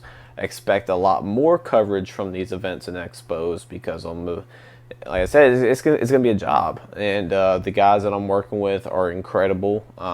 Hopefully I can give you more insight into that. Working on having a press release issued next month. I'll be flying out there on the 28th, so yes, it's really soon. This isn't something where I've got like a month. My first day on the job's October 1st, so this is something that's immediate. So I will be relocating out there, but I do want to make it clear that the site's not disappearing. I'm not leaving the site. No one on the site is being negatively impacted. The site's not being negatively impacted in any shape or fashion. It just means more content for the site, a lot more resources, and like I said, we're still going to be producing the same. Obviously, Bronson, Anthony, Ashton, Bridget, Danielle, Emily. We'll still be doing our same thing there. And then obviously I'll be doing Nick's Game and View. I am looking to bring it back. Well, I'm not looking. I will be coming back. It's just right now, obviously, I'm so focused on getting my stuff together and moving out there, moving across the country. It's gonna be my first time moving out, so moving across the country, moving out, and then having to get all situated in such a short period of time. Like I said, I start work in less than I think it's less than 2 weeks, if I'm looking at the calendar right. So it's a lot going through my mind right now, and think I am wherever I relocate, I will have a dedicated studio in wherever I live. So obviously I'll have a larger studio that I'll be working at. But when I come home to produce stuff solely exclusively for the site, that's going to be stuff that's going to be more easily produced while I'm out there. Obviously I'm going to be closer to studios, so expect a lot more hands-on with things like that, of that nature. And there's a lot of companies I'm really close with that I'm talking with once I move out there and talking about plans. So I'm excited. I hope you guys are all excited as well. It's going to be a big change for the site, not just me, but for the site in general. And it lends great opportunities that I'm not going to say weren't possible before, but would have taken much more time than they are. Things are accelerating really fast at this point. So yes, it is official. I am moving out there, but the Gamer Access is here, and not a single form of the site will be negatively impacted. So I do want to make that clear. But if you guys have any other questions about, like I said, some of it I can't answer, but if I can't answer it, I will. Throw your questions in for this week's podcast, and I'll answer them during the next show. And like I said, hopefully early October, there should be a post on the site with more details, and I'll throw up pictures of where I'll be working at and stuff like that. Just to keep you all tuned in, because if it weren't for you guys, this opportunity would have never came up. So you guys are awesome. And if you live around the area, if you live out around the Los Angeles area, I know there's a couple people that come to the site from there. Let me know. And like I said, give me like a month to get settled in, but I would love to meet you guys, whatever, go out, whatever, get drinks, go out to eat, whatever. I'm down for anything. So just let me know. All right. Well, that makes Anthony and I's announcement a little anticlimactic, but our Let's Play... Sorry, can't use that trademark. Never mind, I didn't say that. Our super mega awesome Go Playtime is going to have higher video quality settings soon, yes, and way better audio soon. And also, with Nick moving to Los Angeles, I am moving to Seattle, which means we will have someone to send to people up there. So we all know how much I love Microsoft. So I'm going to be the person who gets to go and interview everyone at this Microsoft. Is a bad idea. I just realized this is a terrible idea. So we have to scrap this whole thing. But my thing's in March, though. So since we're all kind of in announcements, not the Let's Play thing, or not the Mega Awesome Go Playtime thing. The me moving thing. That's in March. The mic thing is in like the next 2 weeks. So yes, Anthony, go ahead. I also have an announcement. Apparently, there are those of you who really like my video reviews. Look for another one to come soon. I'm excited. Like within the next week. Oh, and also, our next Super Mega Awesome Go Playtime is going to be Bronson, Anthony, and Ashton's Super Mega Awesome Go Playtime, because he's going to be back on the West Coast, and we are going to be going through the Halo games. Yeah. All of them Seriously, as if the title needs to be longer. The Bronson, Anthony, and Ashton Super Mega Awesome Go Playtime Chrono Trigger episode number 45. Well, you got through it just fine. I don't know what you're talking about. Well, I got through it just fine. Just imagine someone else trying to, spread our show by word of mouth. There's a show called, I forget what it's called, Go Playtime. Let's just call it Gamecraft Super Mega Awesome Go Playtime. Oh, yeah, because that's simple. How about we just say Super Mega Awesome Go Playtime, and then whoever is let's playing the games, because that's what this is called when you do this. You know what? Let's workshop some names after the podcast. Yeah, but final thing is Bronson Rants is coming whenever I have something I'm really passionate about. That's kind of something that I have to have the fire in me for, and you gotta stop using it here. We actually, this one show I actually wanted to. Man, we should be talking about this. No, go ahead. We might as well give them an idea of the creative process. But forced enjoyment. I actually want that Oh shit to yeah, happen. forced enjoyment. Because it's just and- because we could just sit there and hate a game all we want with no fear whatsoever. We just be like, Yeah. this game just sucks and we don't. I got first vote on what game y'all should do. Vampire Rain. Oh my god. Do you I want to get through the supply first us with level. a copy of Vampire Rain? Because I'm not going to purchase it. It probably won't cost It's $17. much. It's $17 at GameStop. That's That's Believe it or $17 not. for one That is level. 17. 2 if you're good. That is $17 I could spend on a copy of Red Dead Redemption. $17 also buys you Yakuza 4. Yeah, so You guys should Uh, live stream, or not live stream, but you guys should do. You should play some Red Dead Revolver. oh, Any of you a guys great play game. that game? I love that game. I'm apparently It, the it only was pretty one. good for its time. I liked its multiplayer a lot. I just think that'd be Um, interesting because I think that's the only game that game no one really knows. They just go straight to redemption. But so yeah, We'll that's figure coming this all up. out. Yeah, that's coming up in the future. Bronson rants. They'll come. They'll come with rage and fury. I already know what the inaugural episode is. Just edit unscripted access. Rare rant. That's the inaugural episode right Yeah, there. but instead of me on camera sitting in front of my bed, it's gonna be fucking just, the logo of the website. Right. Um, Man, I'm excited about this whole. Like everyone's just starting to migrate towards the West Coast now. We're getting some better equipment. This is going to be big. This is moving real fast. Feeling good. And then the last idea for a show that we've talked about before, we don't really have a name for it yet. It's where I play through really difficult levels in games that are famous, really hard games in general. Oh yeah, for- we had a for name a for it and I minimum- forgot. For a minimum of 1 hour before I can rage quit. Obviously that we stole that from another site. We don't have a name for it Breaking yet. Bronson. Yeah, on Well, their Let's site. go ahead and steal their name too. That's Well, that was the placeholder name. Where Yeah, oh the, sure. yeah. Okay. the name of the original one was Breaking Brad. So, I don't know. We'll think of something for that though.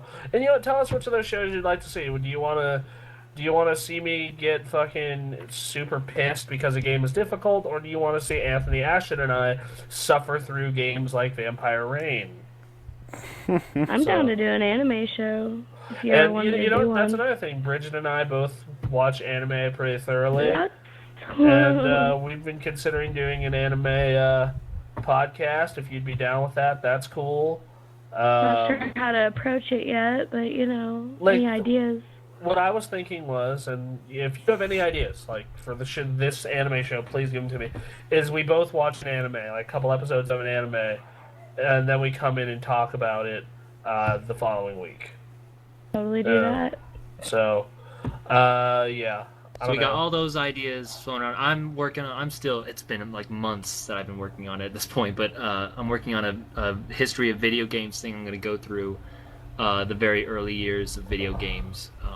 That I'm still working on. Yeah, I was That's supposed something to. coming I was up. supposed to work on a segment like that, but every time I wrote the script, I just ended up being like, well, I'll record it later. And every time that I wanted to record it, Anthony was busy, and every time he wanted to record it, I was fucking doing something or didn't feel like it. So Well, anyway, I've got the games to show off, and so I'll just need to get some Yeah. proper editing stuff. And yeah, I'll what have I that was gonna up do in was like a while. broad, like this is the history of Nintendo. Yeah.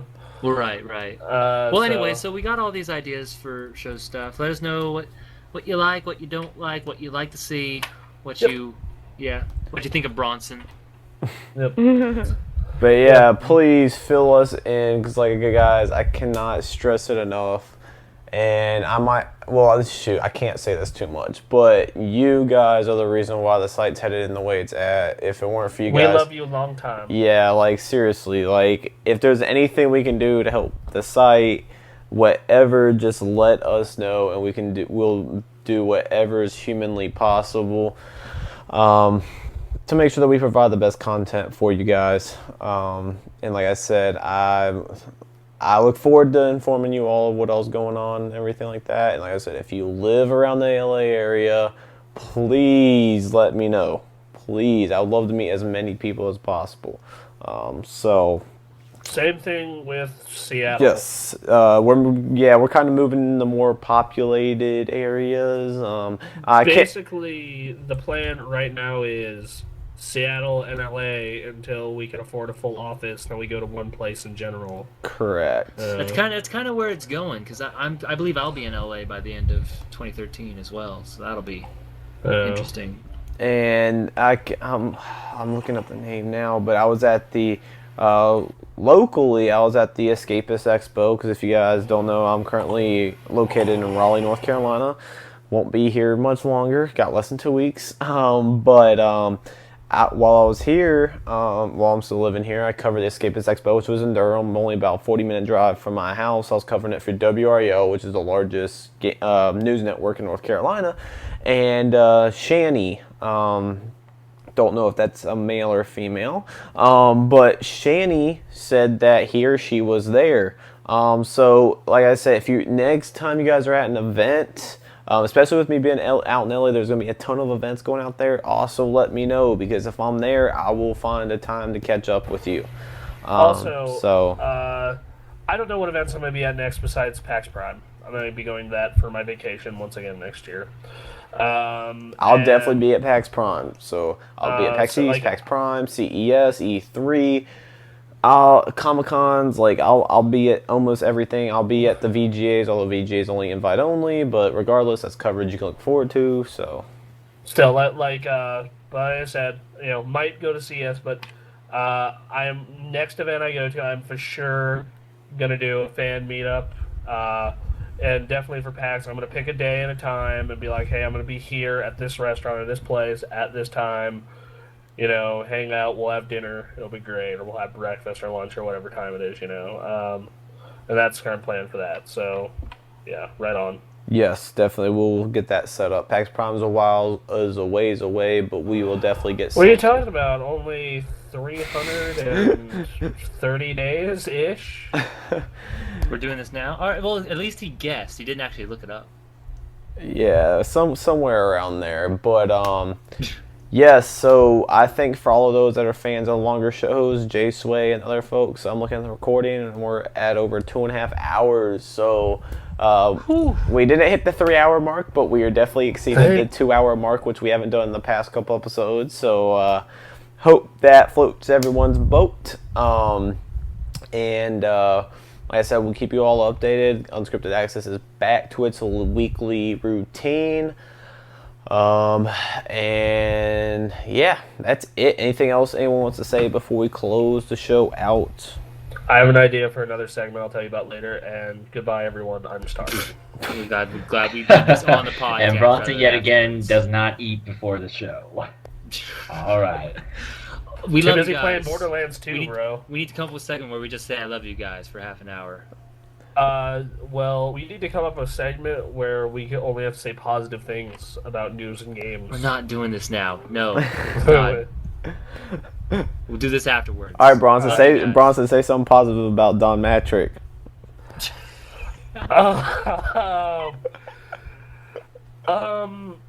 He has nice taste in suits. Okay, that's something. All right. Oh my God. Great. Bronson wants to say so much. He's struggling. But yeah, before we go on and rant for too much longer and Bronson flips shit over Don Matrick and loses his mind, we're going to close out episode number 21 of Unscripted Access. Thank you all so much for listening. We appreciate all the support. Stay tuned to all the shows and new content and ideas and everything else that's going to be coming to the site over these next coming weeks. We got a lot coming to you guys. So thank you guys for listening. We are out. Love you guys. Peace. Goodbye. Peace out.